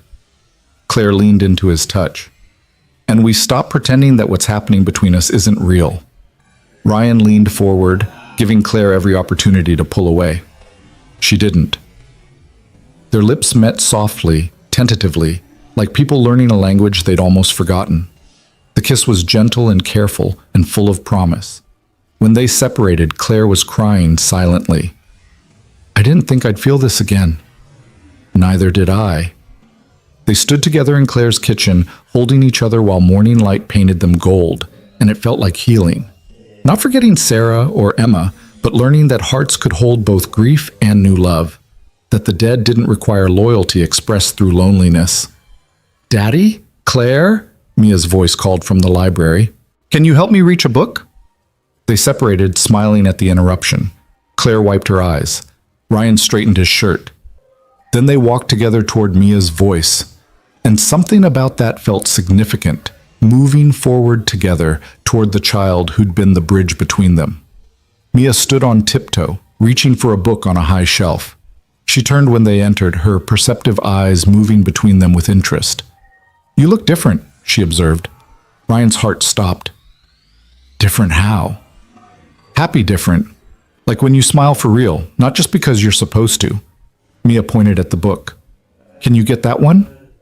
Claire reached up and retrieved it, a story about friendship and adventure. As she handed it to Mia, Ryan watched his daughter study Claire's face with that unnerving 6-year-old perception. Are you and Daddy together now? Mia asked with the bluntness only children could manage. Like boyfriend and girlfriend? Ryan and Claire exchanged glances. They'd agreed to be honest, but neither had expected the conversation quite this soon. Claire crouched down to Mia's level. Would that bother you if we were? Mia considered this seriously. Will you be nice to my daddy? Very nice. I promise. And you won't leave like Mommy did? The question hit Ryan like a fist. He'd known Mia worried about abandonment, but hearing it stated so plainly made his chest ache. Claire's expression softened with understanding. I can't promise I'll never leave, sweetheart. None of us knows what will happen, but I can promise that I care about you and your daddy very much. And I'll try my hardest to be here for as long as you want me. Mia processed this with the gravity of a child who'd learned that forever wasn't guaranteed. Then she nodded. Okay, you can be together, but if you get married, can I help pick the dress? Ryan choked on surprised laughter. Baby, I know, Daddy, but if you do, for planning purposes. Claire pulled Mia into a hug, her shoulders shaking with suppressed amusement. For planning purposes, absolutely. You'd be the first person we'd ask. Satisfied, Mia settled into the reading nook with her book. Ryan and Claire retreated to the doorway, both trying not to laugh. That went better than expected, Ryan whispered. She's already planning our wedding. Should I be concerned about how fast she got there? She's an optimist. It's refreshing. Claire's hand found his, though we should probably figure out how to navigate this at work before Mia starts designing invitations. Monday morning brought that complication into sharp focus. Ryan arrived at Vantage Technologies acutely aware that everything had shifted. He and Claire had agreed to maintain professional distance at the office. No special treatment, no obvious signs of their relationship. But keeping that distance proved harder than anticipated. Claire had an early meeting with investors. Ryan saw her in the lobby, surrounded by executives in expensive suits, and she caught his eye for just a moment. The connection arced between them like electricity before she looked away, her professional mask firmly in place. Ryan took the elevator to his floor, trying to shake the feeling that everyone could somehow see what had changed, that his colleagues would take one look at him and know. Karen appeared at his office door at 9:30. Ms. Vaughn wants to see you. Conference room B. Ryan's stomach flipped. Now? She said when convenient, but with Ms. Vaughn, convenient usually means immediately. Ryan followed Karen to the conference room, his mind racing. What if this was a mistake? What if being together made everything at work impossible? Claire was alone when he entered, reviewing documents spread across the table. She looked up and for a moment her expression was soft. Then it shifted back to professional. Close the door, she said. Ryan did, suddenly nervous. Claire gathered the documents into a neat stack. We need to discuss disclosure policies. Disclosure? Corporate policy requires executives to report personal relationships that might present conflicts of interest. Given that you report to Marcus, who reports to me, there's a chain of command issue. She met his eyes. I'm not trying to complicate this, but we need to handle it correctly. Ryan sat down. What does that mean? It means we disclose to HR. They'll review the situation and likely recommend that your reporting structure changes, probably moving you to report to someone outside my direct oversight. That's fine. I don't want special treatment. I know you don't. Claire's voice softened. But Ryan, this will be public knowledge. Everyone in the company will know. There will be talk, speculation, probably some resentment from people who think you advanced because of personal connections. I can handle talk. Can you? Because it won't be kind. People will question every decision I've made regarding your career. They'll say I promoted you inappropriately, that our relationship invalidates your accomplishments. Ryan heard the concern in her voice, not for herself, but for him. Are you having second thoughts? No. But I want you to understand what you're agreeing to. Being with me publicly means scrutiny, pressure, and people eager to prove you don't deserve what you've earned. I've been invisible for 6 years, Claire. Let them look. Let them question. I know why I'm here, and it's not because I'm sleeping with the CEO. Ryan's voice was firm. I'm here because I'm good at what I do. Because you gave me a chance to prove it. If people can't separate our professional relationship from our personal one, that's their problem. Claire smiled slightly. When did you become so confident? About 3 months ago, someone told me to stop being invisible. Smart person. The smartest. They held each other's gaze, and the air shifted, professional boundaries dissolving into something more intimate. "We should probably stop looking at each other like this at work," Claire said quietly. "Probably." Neither of them looked away. Karen's knock interrupted the moment. "Ms. Vaughn, your 10 o'clock is here." Claire stood, her professional demeanor snapping back into place with practiced ease. "Thank you, Karen. Ryan, we'll continue this discussion later. Please draft a summary of the Phase 2 rollout timeline for review." "Of course, Ms. Vaughn."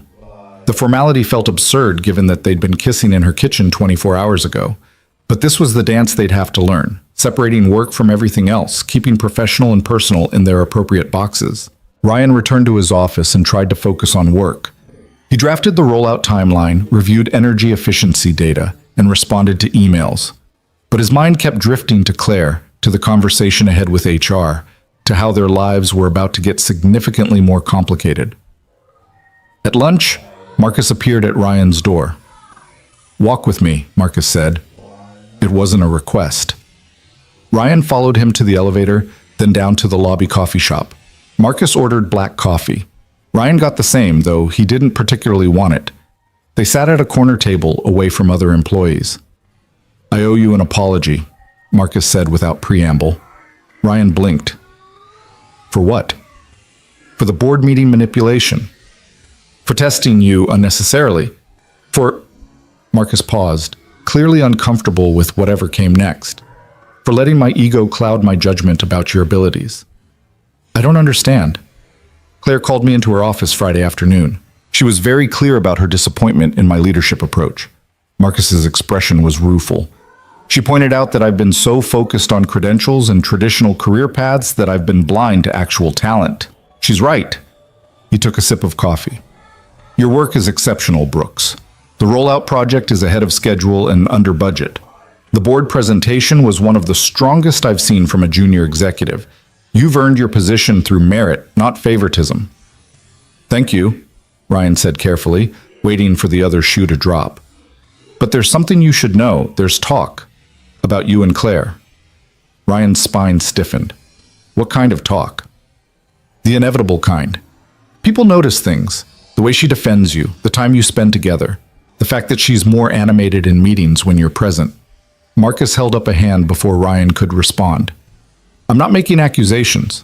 I'm telling you what others are saying, and if there's any truth to it, you both need to be prepared for fallout.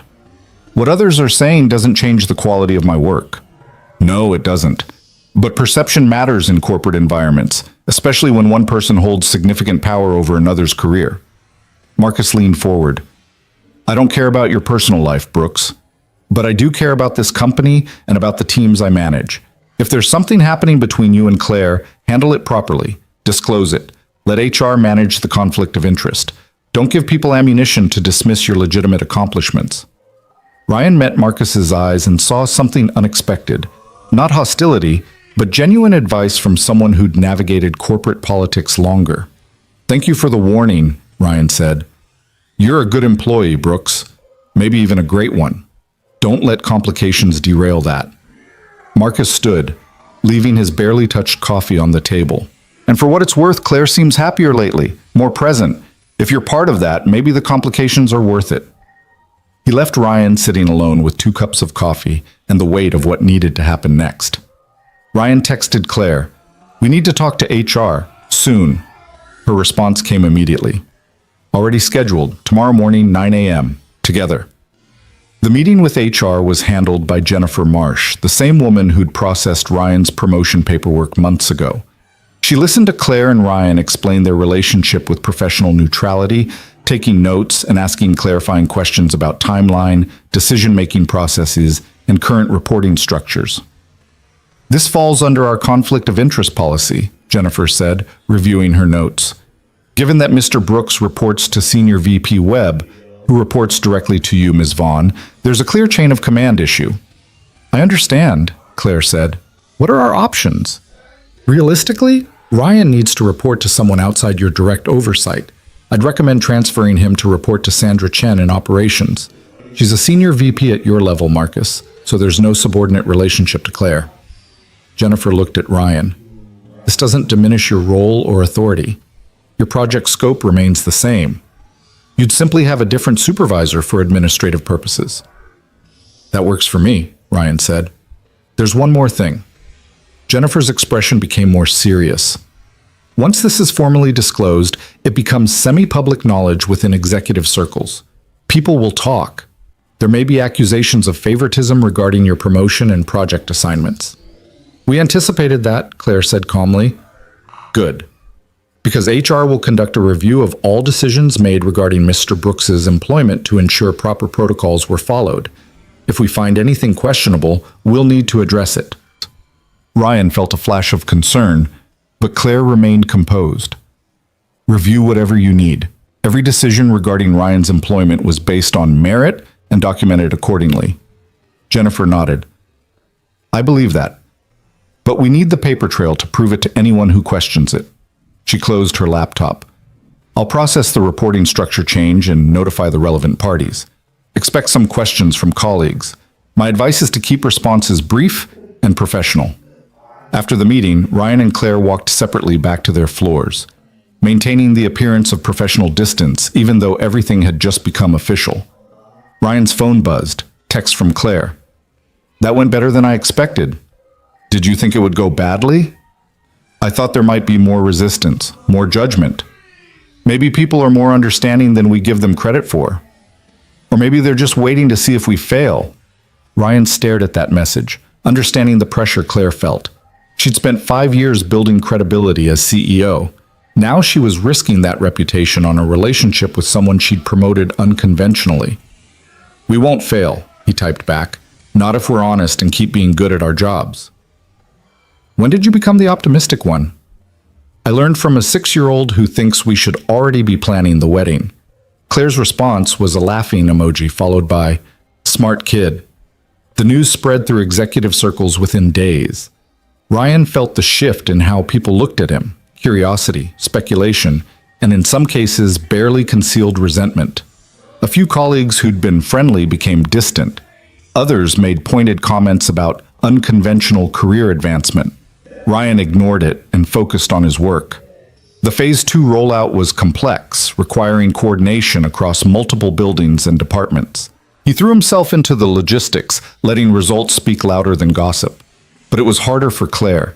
As CEO, every decision she made was scrutinized, and now people were reviewing her past choices through the lens of her relationship with Ryan. Board members asked pointed questions. Investors expressed concern about judgment and objectivity. Ryan watched her handle it with graceful professionalism, never defending herself but also never apologizing. She presented facts, documented her decision-making processes, and remained unshakable in her position that Ryan's employment had been merit-based. A week after the HR disclosure, Claire was called into an emergency board meeting. Ryan knew because Karen appeared at his office looking worried. It's about you, Karen said quietly. Someone raised concerns to the board about Ms. Vaughn's judgment. Who? I don't know, but they're questioning the appropriateness of your promotion given your relationship. Ryan felt rage building in his chest. My promotion happened months before we got together. I know, but they're suggesting she promoted you because she was already interested in you romantically, that her judgment was compromised from the beginning. That's not... Ryan stopped. Getting angry wouldn't help. What can I do?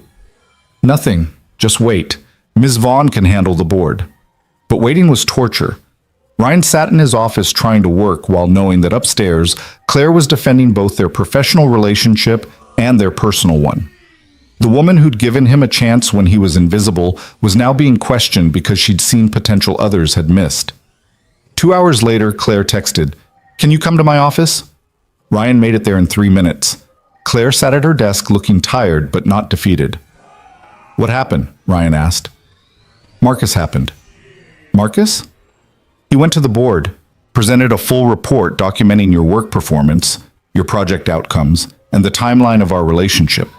He testified that every decision I made regarding your employment was justified and that our personal relationship developed after you'd already proven yourself professionally. Ryan sat down, stunned. Marcus defended us? Vigorously. He told the board that if they couldn't see past office gossip to recognize exceptional work, they didn't deserve to oversee this company. Claire smiled slightly. Apparently, he can be quite forceful when motivated. Why would he do that? Because despite being traditional and occasionally difficult, Marcus has integrity. He knows your work is legitimate. He also knows that penalizing me for having a personal life while expecting male executives to maintain work-life balance would be hypocritical. Claire stood and walked to her window. The board accepted his testimony. No formal action will be taken regarding your employment or our relationship. But Ryan, they made it clear they're watching. If your performance slips, if there's any hint of favoritism or conflict of interest, they'll revisit this decision. Then I'll make sure my performance doesn't slip. It's not just about you. It's about us. She turned to face him. This relationship makes both of us vulnerable. Your mistakes reflect on my judgment. My decisions regarding you will always be scrutinized. We're operating under a microscope now. Ryan crossed the room and took her hands. I know, but we're good at what we do, Claire. Both of us. Let them watch. They'll see two people doing excellent work who also happen to care about each other. You make it sound simple. It is simple. The complicated part is everything we're adding to it. Worry about perception, fear of judgment, letting other people's opinions matter more than our own truth. Claire squeezed his hands. How are you so steady about this? Because I've already lost everything that mattered once. I'm not going to lose it again because I was too scared to fight for it. She pulled him into a hug, and they stood together in her office while Seattle spread out below them, 42 floors above the basement corridor where Ryan had spent 6 years being invisible. Thank you, Claire whispered, for being brave enough for both of us. I learned from the best. They separated reluctantly, aware that even this simple embrace would fuel gossip if anyone saw. The price of their relationship was constant awareness, calculated distance, and the knowledge that every interaction would be interpreted through the lens of their personal connection. But some things were worth the cost. That evening, Ryan picked up Mia from Mrs. Chen's and drove home through darkening Seattle streets. Christmas lights decorated houses and businesses, transforming the familiar landscape into something magical. Daddy, can we get a tree this weekend? Mia asked. A real one that smells like forest? Absolutely. And can Claire help us decorate? Ryan glanced in the rearview mirror at his daughter's hopeful face. Would you like that? Yeah, she's good at decorating, and also she's good at being with us. The simple statement carried so much weight. Mia had accepted Claire into their small family with the easy grace of children who understood that love didn't have limited capacity, that caring about Claire didn't mean forgetting Sarah. She is good at being with us, Ryan agreed. Are you going to marry her? Ryan almost swerved. Baby, we just started being together. Marriage is a long way off. But you will eventually, right? Because you love her. Ryan paused. Did he love Claire? Or was it too soon to call it that? They'd been officially together less than 2 weeks, but he'd been falling for months. And love wasn't measured in time, but in depth of connection, in shared understanding, in the way someone could see your broken pieces and choose to stand beside you anyway. Yeah, Ryan said quietly. I love her. Good, because she loves you too, I can tell. You're very wise for 6 years old. I know, Mia said matter-of-factly. Mrs. Chen says I'm an old soul. They spent the evening at home doing homework and making dinner and reading stories before bed. Normal domestic routines that felt precious in their ordinariness. After Mia was asleep, Ryan sat on his couch bed and called Claire. Hey, she answered. Everything okay? Yeah, I just wanted to hear your voice. Long day? The longest. But Marcus saved us, which I'm still processing. Claire laughed softly. He surprised me too. Apparently he has depths. Apparently. Ryan paused. Mia asked if I was going to marry you. Silence on the line. Then, that's quite a question. I told her it was too soon. But Ryan, Claire's voice was careful. But she asked if I love you. What did you say? I said yes. More silence. Ryan's heart raced. Too soon? He asked. Probably, but also accurate. Claire's voice was soft. I love you, Ryan. I didn't plan to. I definitely didn't expect to, but I do. I love you too. The words hung in the phone line between them, simple and profound. We're doing this backwards, Claire said. We fell in love before we even went on a proper date. Want to fix that? Saturday night? I'd like that. Though finding a babysitter, Mrs. Chen already volunteered. Apparently the neighborhood gossip network is very invested in our relationship. Claire laughed. Where are you taking me? Somewhere nice? Somewhere that requires real clothes and actual planning. Somewhere that's not your kitchen or my couch. Fancy. You deserve fancy. So do you. They talked for another hour about nothing important and everything that mattered. When Ryan finally hung up, he felt lighter than he had in years. The complications didn't disappear, the scrutiny, the pressure, the constant awareness of being watched. But they felt manageable now, because he wasn't facing them alone. Saturday arrived with unexpected sunshine. Ryan spent the morning helping Mia clean their apartment and pick out her outfit for staying with Mrs. Chen. She'd somehow accumulated opinions about his date outfit and insisted he wear the blue shirt that makes your eyes look nice. At 6 p.m., Ryan knocked on Claire's door wearing the blue shirt and actual dress pants he'd had to iron twice. She answered in a simple black dress that transformed her from CEO to someone breathtaking. You look beautiful, Ryan said. You clean up pretty well yourself. They drove to a restaurant overlooking Elliott Bay, expensive but not ostentatious, intimate without being claustrophobic. The hostess seated them at a table by the window where they could watch boats move across dark water. This is strange, Claire said after they'd ordered wine. Strange how? We've spent hours together. We've shared our worst grief and biggest fears, but this, sitting across from each other on an actual date, feels like starting over. Maybe that's good. We get to have both, the deep connection we've already built and the fun of discovering everything else. They talked through dinner about things they'd never discussed before. Claire's childhood in a small Oregon town, her journey to building Vantage Technologies, Ryan's years studying engineering, meeting Sarah in college, the early days of being parents together. They shared stories about Emma and Sarah, not dwelling in grief but celebrating the people they'd loved. It felt important, honoring the past while building something new. After dinner, they walked along the waterfront despite December's cold. Ryan took Claire's hand and she leaned into him. I was terrified of this, Claire admitted, of feeling this way about someone again. After Emma, I convinced myself that loving people was too dangerous, that loss hurt too much to risk again. What changed your mind? You did. Watching you be present for Mia despite your own grief. Seeing that it was possible to keep living, keep loving, even after devastating loss. She stopped walking and turned to face him. You showed me that protecting yourself from pain also means protecting yourself from joy. And I'm tired of being safe. Ryan cupped her face in his hands. I'm scared too. Scared of failing you, of not being enough, of losing this. Then we'll be scared together, and we'll choose courage anyway. They kissed on the waterfront while Seattle glittered around them, and it felt like a promise. Not that everything would be easy, but that they'd face the complications together. When Ryan dropped Claire off at her house hours later, she said, "Thank you for tonight, for reminding me what this feels like. We should do it again, maybe with less fear and more confidence. Practice makes perfect." Ryan drove home feeling like something fundamental had shifted. They'd crossed from possibility into commitment, from maybe into yes. The road ahead would have challenges, board scrutiny, corporate politics, the careful balance of being partners while maintaining professional boundaries. But they'd faced harder things than this. Loss had taught them both that nothing worth having came without risk. The next morning, Ryan woke to his phone buzzing. Text from Claire. Mia asked yesterday if we could all get a Christmas tree together. What do you think? Ryan smiled. I think that sounds perfect. Your place or mine?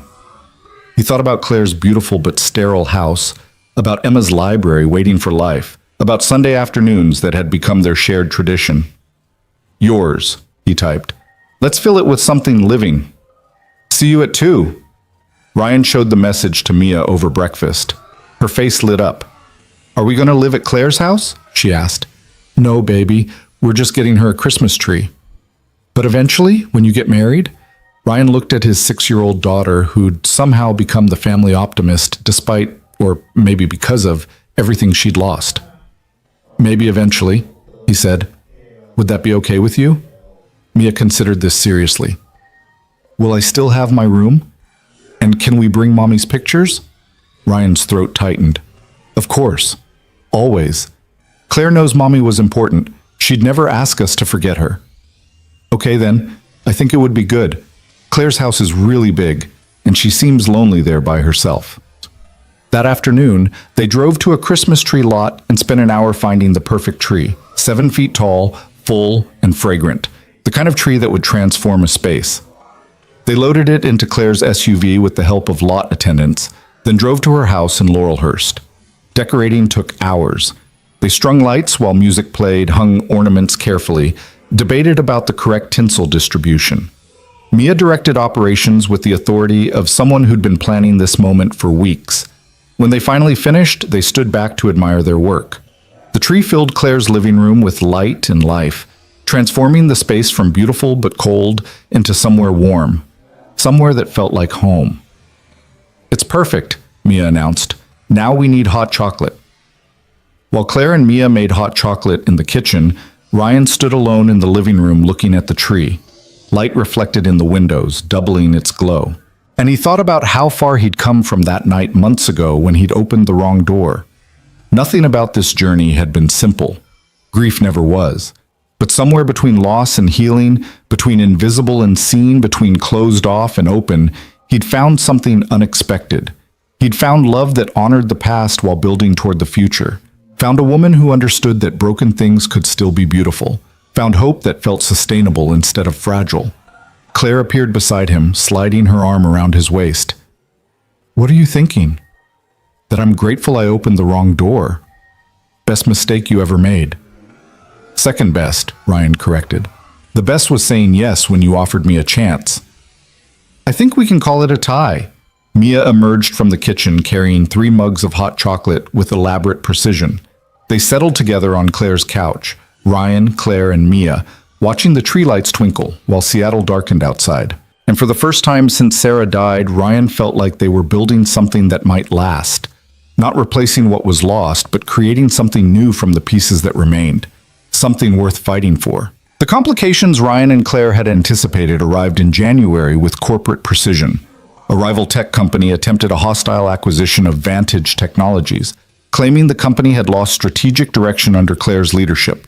The timing was calculated, attacking when board scrutiny was already heightened, when questions about Claire's judgment were still circulating through investor networks. Ryan learned about it from Marcus, who appeared at his office door at 7 a.m. on a Tuesday, looking grim. Emergency executive meeting in 20 minutes, Marcus said. You're included. It's bad. The conference room was packed with department heads and senior leadership when Ryan arrived. Claire stood at the head of the table, her expression unreadable but her posture rigid with tension. She acknowledged Ryan with a brief nod, professional distance maintained even in crisis. Tech Vanguard made an unsolicited offer to our shareholders last night, Claire began without preamble. They're offering 30% above current stock price and claiming Vantage Technologies has stagnated under my leadership. She pulled up a presentation showing Tech Vanguard's public statements. Ryan's stomach tightened as he read the carefully worded attacks on Claire's judgment, her decision-making, her personal life creating distractions from company priorities. They were using his relationship with Claire as evidence of her compromised leadership. This is character assassination, Marcus said flatly. They're exploiting office gossip to undermine Claire's credibility with shareholders. It's effective character assassination, another executive countered. 3 major investors have already indicated they're considering the offer. Claire remained calm, but Ryan could see the tension in her jaw. We have 2 weeks to convince shareholders that Vantage Technologies' future is stronger with current leadership than with Tech Vanguard's acquisition. That means demonstrating concrete value, strategic vision, and unified executive commitment. Her eyes swept the room. I need every department to present their strongest performance metrics and future projections. We're making the case that this company is thriving, not stagnating. The meeting dissolved into strategic planning. Ryan sat quietly, his mind racing. Tech Vanguard wasn't just attacking Claire. They were attacking her through him. Every choice she'd made regarding his career was being weaponized against her. After the meeting, Ryan caught up with Claire in the hallway. "This is because of me," he said quietly. "They're using our relationship to—" "Don't." Claire's voice was sharp. "Don't give them that power. This acquisition attempt was coming regardless. They're just using whatever ammunition is available. But if you hadn't what? Accepted a job you deserved? Built something valuable? Fallen in love with me?" She glanced around to ensure they were alone. "Ryan, hostile acquisitions happen. Corporate politics are vicious. None of this is your fault." "Then why does it feel like I've destroyed everything you built?" Claire's expression softened. "You haven't destroyed anything. If anything, you've reminded me why I built it in the first place. Now help me save it." Over the next week, Ryan worked 18-hour days preparing his department's presentation. The building systems optimization project had exceeded every projection. Energy savings were 43% higher than predicted, and the rollout timeline was 3 weeks ahead of schedule. His work represented exactly the kind of innovation and strategic thinking that proved Vantage Technologies was thriving. But the personal attacks continued. Industry publications ran thinly veiled articles questioning Claire's judgment. Anonymous sources claimed she'd let personal entanglements compromise her leadership. Social media amplified the narrative that Vantage Technologies needed new direction. Ryan watched Claire handle it with grace that bordered on superhuman. She gave interviews, met with investors, presented data with unshakable confidence. But at night, when they talked on the phone after Mia was asleep, he could hear the exhaustion in her voice. "I'm sorry you're going through this," Ryan said one night. "I'm not. I mean, it's terrible, but I'm not sorry." Claire's voice was firm despite her fatigue. "Building this company while running from grief made me good at my job, but terrible at living. You changed that. You and Mia reminded me that success without connection is just sophisticated emptiness. If Tech Vanguard's attack forces me to defend that publicly, then maybe that's what needs to happen. What if the shareholders don't agree? Then I lose the company. But I won't lose what matters anymore. I already made that mistake once with Emma. I'm not making it again." The determination in her voice steadied Ryan. They were in this together, for better or worse. The shareholder meeting was scheduled for Thursday afternoon. Every major investor would attend, along with Tech Vanguard representatives making their case for acquisition. Claire would present Vantage Technologies' counter-argument, demonstrating why current leadership offered better long-term value. Ryan would present his department's results as evidence of the company's innovative trajectory. Wednesday night, Ryan couldn't sleep. He lay on his couch bed reviewing his presentation while anxiety churned in his stomach. Tomorrow's meeting would determine whether Claire kept the company she'd built, whether his work validated her faith in him or proved her critics right. His phone buzzed at 2 a.m. Text from Claire. "You awake?" "Can't sleep." "Me neither. Come over?" Ryan checked on Mia, deeply asleep, then texted Mrs. Chen, asking if she could listen for Mia overnight in case of emergency. Mrs. Chen's response was immediate. "Already on my way. Go be with your girl." 20 minutes later, Ryan stood on Claire's doorstep. She answered in pajamas, her hair loose, her face free of the professional mask she wore for everyone else. "Hey," she said softly. "Hey." They moved to her living room where the Christmas tree still glowed. Neither spoke for several minutes, just sat together on the couch, finding comfort in proximity. "I keep thinking about Emma," Claire finally said. "About all the moments I missed because I was building this company. Her 6th birthday, her last Christmas. The afternoon she died because I was on a business call." She turned to face Ryan. "And I keep thinking that if I lose Vantage Technologies tomorrow, maybe that's the universe's way of saying I built it on the wrong foundation, that I should have been building a life instead of a company. You can have both, Claire. You deserve both." "Do I? I failed Emma so completely. I don't know if I deserve another chance at getting it right." Ryan took her hands. "You didn't fail Emma. You were fighting to save her the only way you knew how. That's not failure. It's love expressed through desperation. But I wasn't there when she needed me most. And you've spent 5 years punishing yourself for it. At some point, you have to forgive yourself for being human." Ryan's voice was gentle but firm. Emma wouldn't want you living in penance. She'd want you living, really living. That's what Mia would want from me if something happened to her. Tears slid down Claire's face. When did you get so wise about grief? I learned from someone who was brave enough to feel again despite how much it hurt. Claire pulled him into a kiss that tasted like salt and hope. They held each other on the couch while the Christmas tree lights painted them in warm colors, and Ryan felt the fear dissolve into something steadier. Whatever happened tomorrow, they'd face it together. Thursday arrived gray and cold. Ryan dropped Mia at school with extra hugs and drove to Vantage Technologies with his stomach in knots. The shareholder meeting was scheduled for 2 p.m. in the building's largest conference hall, a space designed for quarterly presentations but now repurposed for corporate warfare. Ryan spent the morning reviewing his presentation compulsively. Marcus stopped by at noon. "You ready?" Marcus asked. "No." "Good. Means you care about getting it right." Marcus sat down. "Listen, Brooks, whatever happens today, your work stands on its own merit. You built something valuable. Don't let anyone diminish that. Even if Claire loses the company because she promoted me? Claire's not losing anything because of you. If she loses, it's because hostile acquisitions are legal and shareholders sometimes choose short-term gains over long-term vision." Marcus's voice was firm. "But she's not going to lose. Your presentation will prove that Vantage Technologies is innovating faster than Tech Vanguard ever could." At 1:30 p.m., Ryan made his way to the conference hall. Shareholders filled the seats, investors who'd helped build Vantage Technologies, and others who saw only potential profit in selling. Tech Vanguard representatives sat in the front row looking confident and predatory. Claire stood near the presentation screen talking to her legal team.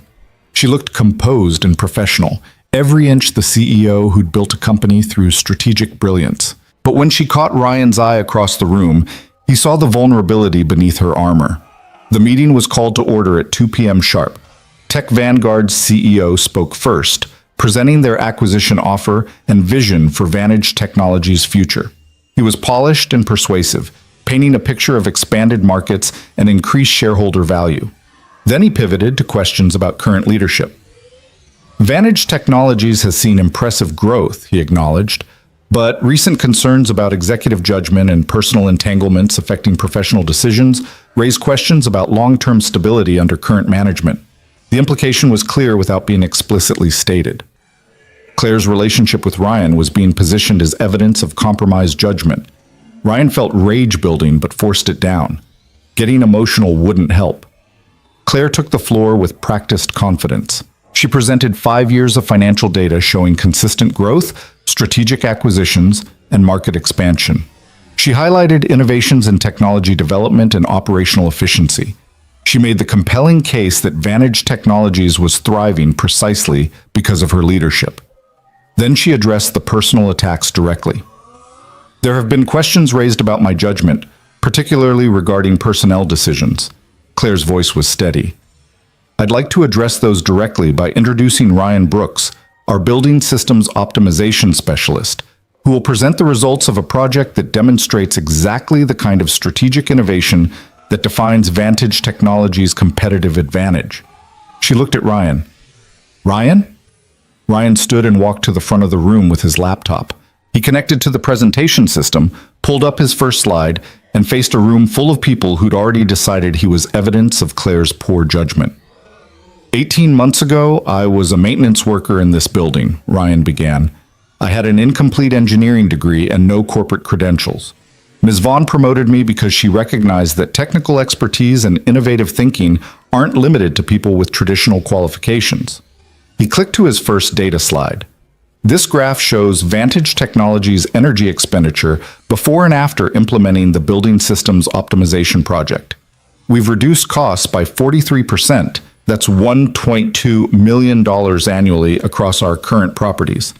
Ryan walked through his presentation methodically, showing energy savings, efficiency improvements, and projected long-term value. He explained the technical innovations his team had developed and how they positioned Vantage Technologies as sustainability leaders. This project will save approximately $8 million over the next 5 years, Ryan concluded. But more importantly, it demonstrates that Ms. Vaughn's leadership style, identifying overlooked talent, taking strategic risks. Investing in innovation over convention creates measurable competitive advantage. He paused, meeting the eyes of shareholders and Tech Vanguard representatives. My promotion wasn't a lapse in judgment. It was exactly the kind of unconventional thinking that makes this company valuable. And Ms. Vaughn's personal life has zero bearing on her ability to recognize talent and drive strategic growth. Ryan closed his presentation and returned to his seat. The room was silent for a long moment. Then Marcus stood. I'd like to add something. I initially opposed Mr. Brooks's promotion. I thought it was impulsive and inappropriate. I was wrong. He faced the shareholders. Ryan Brooks has delivered exceptional results through technical innovation and strategic thinking. His work represents exactly what makes Vantage Technologies worth keeping independent. If we allow personal gossip to overshadow professional accomplishments, we're not making sound business decisions, we're just being petty. Several other executives stood to speak in support of Claire's leadership. They presented their own department results, their strategic initiatives, their vision for Vantage Technologies' future. One by one, they built a comprehensive case that the company was thriving under current management. The Tech Vanguard CEO tried to counter, but his arguments were weakening. Financial data didn't lie. Innovation metrics were measurable. And the unified executive support for Claire's leadership was impossible to dismiss as bias. After 3 hours of presentations and debate, the shareholders voted. The acquisition was rejected by 62%. Claire would keep her company. Ryan watched her face as the results were announced. Her professional composure held, but he saw the relief in her eyes. She'd fought for what she'd built, and she'd won. After the meeting, shareholders and executives filtered out, congratulating Claire on the victory. Ryan hung back, giving her space to accept praise and handle the political aftermath. Marcus approached him. That was a hell of a presentation, Brooks. Thank you. For standing up today. You didn't have to do that. Yes, I did. You're good at your job. Claire's good at hers. Everything else is noise. Marcus extended his hand. I'm glad she kept the company, and I'm glad you're part of this team. They shook hands, and Ryan felt something settle. He'd been accepted, not because of his relationship with Claire, but despite it. His work had spoken loudly enough to overcome the gossip. Claire finally made her way to Ryan as the room emptied. We need to talk, she said quietly. My office. Ryan followed her upstairs, his heart racing. Now that the crisis was over, what came next? They'd survived the acquisition attempt, but the underlying complications remained. The power dynamics, the scrutiny, the challenges of maintaining professional boundaries while building a personal relationship. In Claire's office, she closed the door and leaned against it. That was terrifying, she admitted. You were perfect. I was desperate. There's a difference. She moved to her desk and pulled out a document. I've been thinking about something. Before today, before the acquisition attempt, before any of this got complicated. She handed him the document. Ryan scanned it. A resignation letter. Claire, what? I'm not submitting it yet, but I want you to understand what I'm willing to do. She met his eyes. If our relationship continues to put you at risk professionally, if being with me means constant scrutiny and attacks on your accomplishments, I'll step down as CEO. I'll find someone else to run Vantage Technologies so we can be together without these complications. Ryan stared at her. You'd give up your company? I'd give up running it. I'd still be majority shareholder, still involved in strategic direction. But yes, I'd step back from daily operations if it meant protecting you and what we're building together. Claire, I can't let you. It's not about letting me. It's about choosing what matters. Claire's voice was firm. I spent 5 years putting this company above everything else. It cost me the time I had left with Emma. I won't make that mistake again. I won't sacrifice love for corporate success. Ryan set down the resignation letter. I love you for offering this, but you're not stepping down. Ryan, you just defended this company brilliantly. You proved your leadership was sound. You won. He moved closer. And you won because you made unconventional choices that paid off. Stepping down now would validate everyone who said your judgment was compromised. But if staying means you face constant scrutiny, then I face it. We both do. Together. Ryan took her hands. I didn't survive losing Sarah just to be too scared to fight for this. We've already proven we can handle the complications. Today proved that. Claire's eyes filled with tears. When did you become so brave? The day I opened the wrong door and met someone worth being brave for.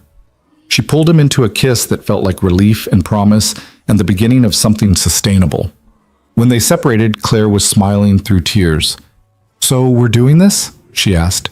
Really doing this? We've been doing it for months. We're just finally admitting it publicly. My board will have opinions. Let them. We'll keep being good at our jobs. Mia will have opinions too, probably about wedding colors. Ryan laughed. She's already picked the dress style, apparently, for planning purposes. They stood together in Claire's office while Seattle spread out below them, and Ryan thought about how far they'd traveled from that October night when everything changed. From invisible to essential. From grieving to healing. From alone to together. I should pick up Mia, Ryan said reluctantly. Mrs. Chen's probably wondering what happened. Invite them both to dinner. My house. Let's celebrate properly. That evening, Ryan, Mia, Mrs. Chen, and Claire gathered around Claire's dining table for impromptu celebration. Mrs. Chen had brought Chinese takeout, enough to feed a small army, and Mia provided running commentary on everything. So Claire gets to keep her company? Mia asked, parsing the situation with characteristic directness. Yes, baby, she gets to keep it. Because Daddy proved she was smart to promote him? Ryan and Claire exchanged glances. Something like that, Claire said. Your daddy did amazing work today. He helped save my company. Mia considered this seriously. Does that mean you owe him something? Mia, Ryan started. I think it means we're a good team, Claire said, smiling. Your daddy helps me, I help him, and we help each other. Like a family. The word hung in the air, loaded with meaning. Mrs. Chen broke the silence. Speaking of family, when are you two getting married? The whole neighborhood is taking bets. Ryan choked on his water. Claire laughed. We've been officially together for less than 2 months, Ryan protested. So? When you know, you know. Mrs. Chen looked at Claire. You know, right? I know, Claire said quietly, her eyes on Ryan. See? So why wait?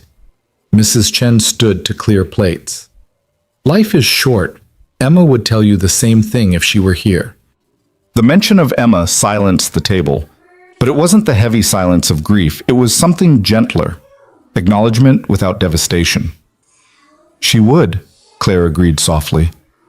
Emma always said waiting for perfect timing meant missing out on good timing. After dinner, while Mia showed Mrs. Chen Emma's library, Ryan and Claire stood together in the kitchen. Mrs. Chen's not subtle, Ryan said. She's right, though.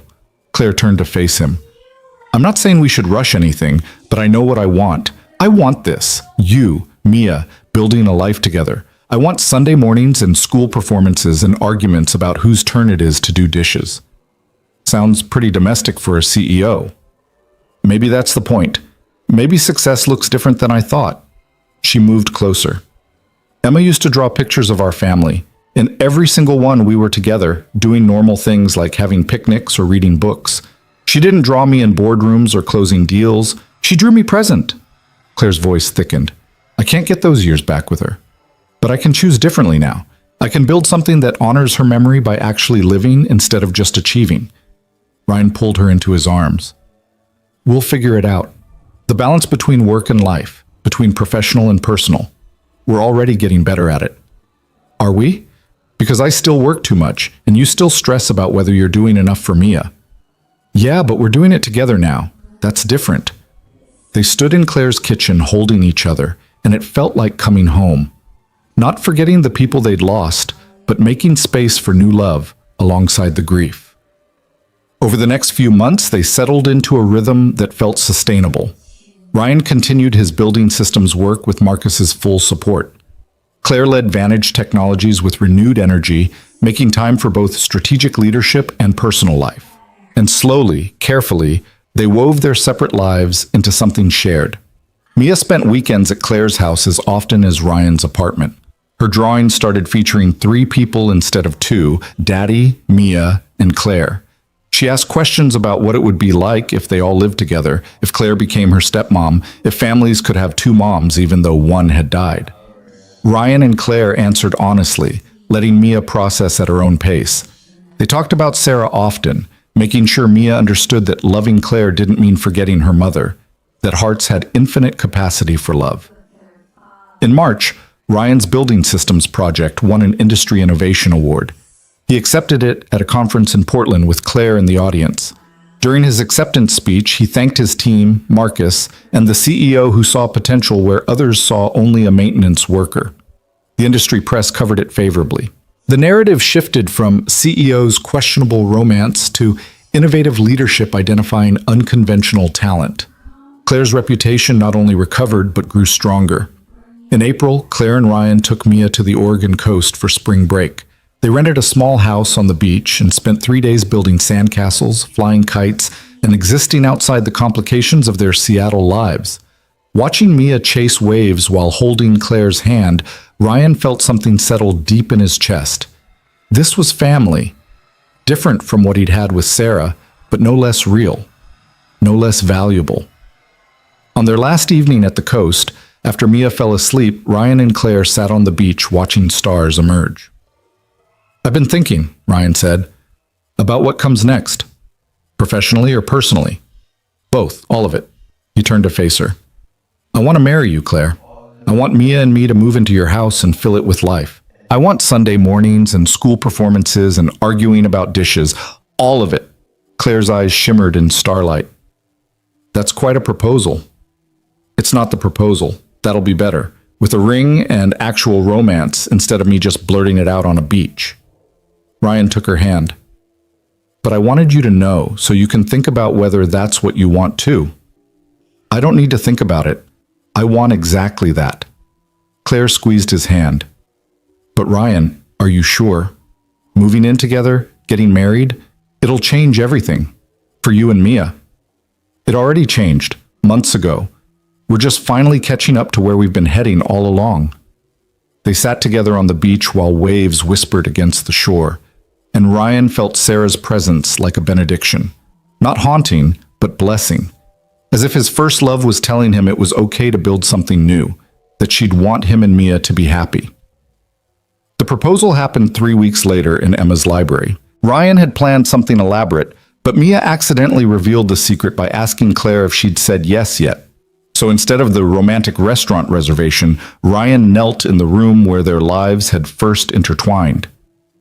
"Claire Vaughn," he said, with Mia standing beside him as co-conspirator. "You saw me when I was invisible. You gave me a chance when no one else would. You reminded me that life after loss could still be beautiful. Will you marry me?" Claire was crying before he finished. "Yes, absolutely, yes." Mia cheered. "I helped pick the ring, and I'm designing the wedding." The ring was simple, a sapphire surrounded by small diamonds. Claire slipped it on with shaking hands, and then they were all hugging and laughing and crying in Emma's library while books looked on like witnesses. Planning a wedding while navigating corporate responsibilities and 6-year-old opinions proved predictably chaotic. Mia insisted on being flower girl and junior wedding planner. Claire balanced CEO duties with cake tastings. Ryan discovered that combining households required decisions about everything from furniture to whose coffee maker survived the merger. But complications felt different now, less threatening. They'd survived hostile acquisitions and corporate scrutiny and learning to love after devastating loss. Wedding planning was easy by comparison. They decided on a small ceremony in June, immediate family, close friends, and key colleagues. Mrs. Chen cried when they asked her to be part of the ceremony. Marcus agreed to attend with surprising enthusiasm. Even Karen, Claire's executive assistant, got involved in planning logistics. The ceremony took place in Claire's backyard overlooking Lake Washington. 70 guests sat in chairs decorated with flowers Mia had helped choose. Music played softly.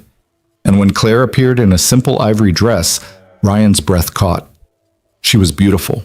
But more than that, she was here, present and choosing this life with him. They wrote their own vows. Ryan promised presence, partnership, and showing up for all the moments that mattered. Claire promised to honor Emma and Sarah's memories while building something new, to choose love over fear, connection over isolation, life over penance. Mia stood between them during the ceremony, holding both their hands. When the officiant asked if anyone had reasons they shouldn't marry, Mia said loudly, "No, they should definitely get married. I already drew pictures." Laughter rippled through the guests. The reception was joyful and uncomplicated. They ate good food, danced to music Emma and Sarah both would have loved, and celebrated with people who'd supported them through the worst and were now witnessing the best. Marcus gave a surprisingly touching speech about unconventional choices leading to exceptional outcomes.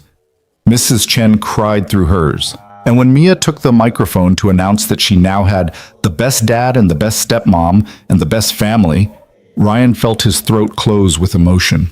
Late in the evening, after Mia had fallen asleep on a couch and guests had departed, Ryan and Claire stood together looking at their home, because it was truly their home now, all three of them together. "We did it," Claire said softly. "We did. It's not going to be perfect. We'll still have hard days and complications and moments when grief shows up uninvited."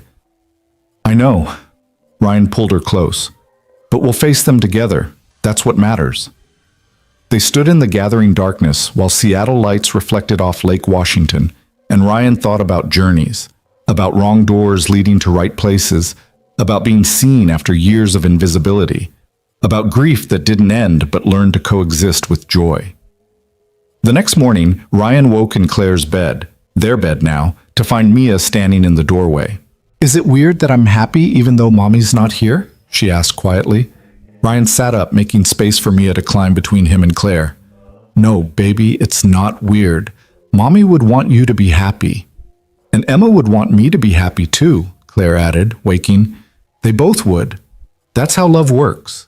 It wants good things for the people left behind." Mia processed this with her characteristic seriousness. Then she said, "I think Mommy and Emma would be friends if they met." "I think so too," Ryan agreed. "Maybe they already are, in heaven or wherever people go." Claire pulled Mia into a hug. "That's a beautiful thought, sweetheart." They lay together in the morning light, Ryan, Claire, and Mia, building a family from loss and hope, and the courage to keep choosing life even when it hurt. Outside, Seattle was waking to a June day full of possibility. And inside, three people who understood grief intimately were learning that joy could coexist with sorrow, that the wrong door opened at exactly the right moment could lead to everything worth having, that being seen, really seen, could transform invisible lives into extraordinary ones. Ryan thought about the basement maintenance corridor where he'd spent 6 years being nobody special, about the executive office where Claire had cried alone, about the moment their paths crossed and everything changed. Some people called it fate. Others called it accident. Ryan called it grace, the kind that arrived disguised as a mistake and revealed itself as salvation. 3 months later, on a Sunday afternoon, they were all in Emma's library when Mia asked, "Can we adopt a dog?" Ryan and Claire looked at each other. "A dog?" Claire repeated. "Yeah, every family should have a dog, for completeness." "Completeness?" Ryan echoed, trying not to smile. "It's a very complete family already," Claire said carefully. "But a dog would make it more complete. Emma liked dogs, right?" Claire's expression softened. She loved them. She always wanted a golden retriever named something ridiculous like Sir Fluffington. "Then we should get one, and name it after Emma." Mia's eyes were bright with certainty. She'd like that, something living that remembers her. Ryan watched Claire's face as she considered this, saw the grief and joy mixing, the past and future colliding. "A golden retriever named Sir Fluffington?" Claire asked. "Or Lady Fluffington? I'm flexible." Claire laughed, really laughed, and Ryan saw 5 years of sorrow lift slightly. "Okay, let's get a dog." Mia cheered and immediately started planning dog logistics. Claire met Ryan's eyes over their daughter's head, because Mia was their daughter now, in all the ways that mattered, and smiled. They'd built this. A family that honored the past while embracing the future, that made space for grief and joy, that chose presence over perfection. And if a golden retriever named something absurd became part of that family, well, Emma and Sarah probably would have approved, probably would have laughed at the beautiful chaos of lives rebuilt from ruins. Ryan Brooks had opened the wrong door and found everything he didn't know he was searching for. Found love after loss. Found purpose beyond survival. Found that being seen, really truly seen, could change absolutely everything. And in the end, that wrong door had been exactly right all along.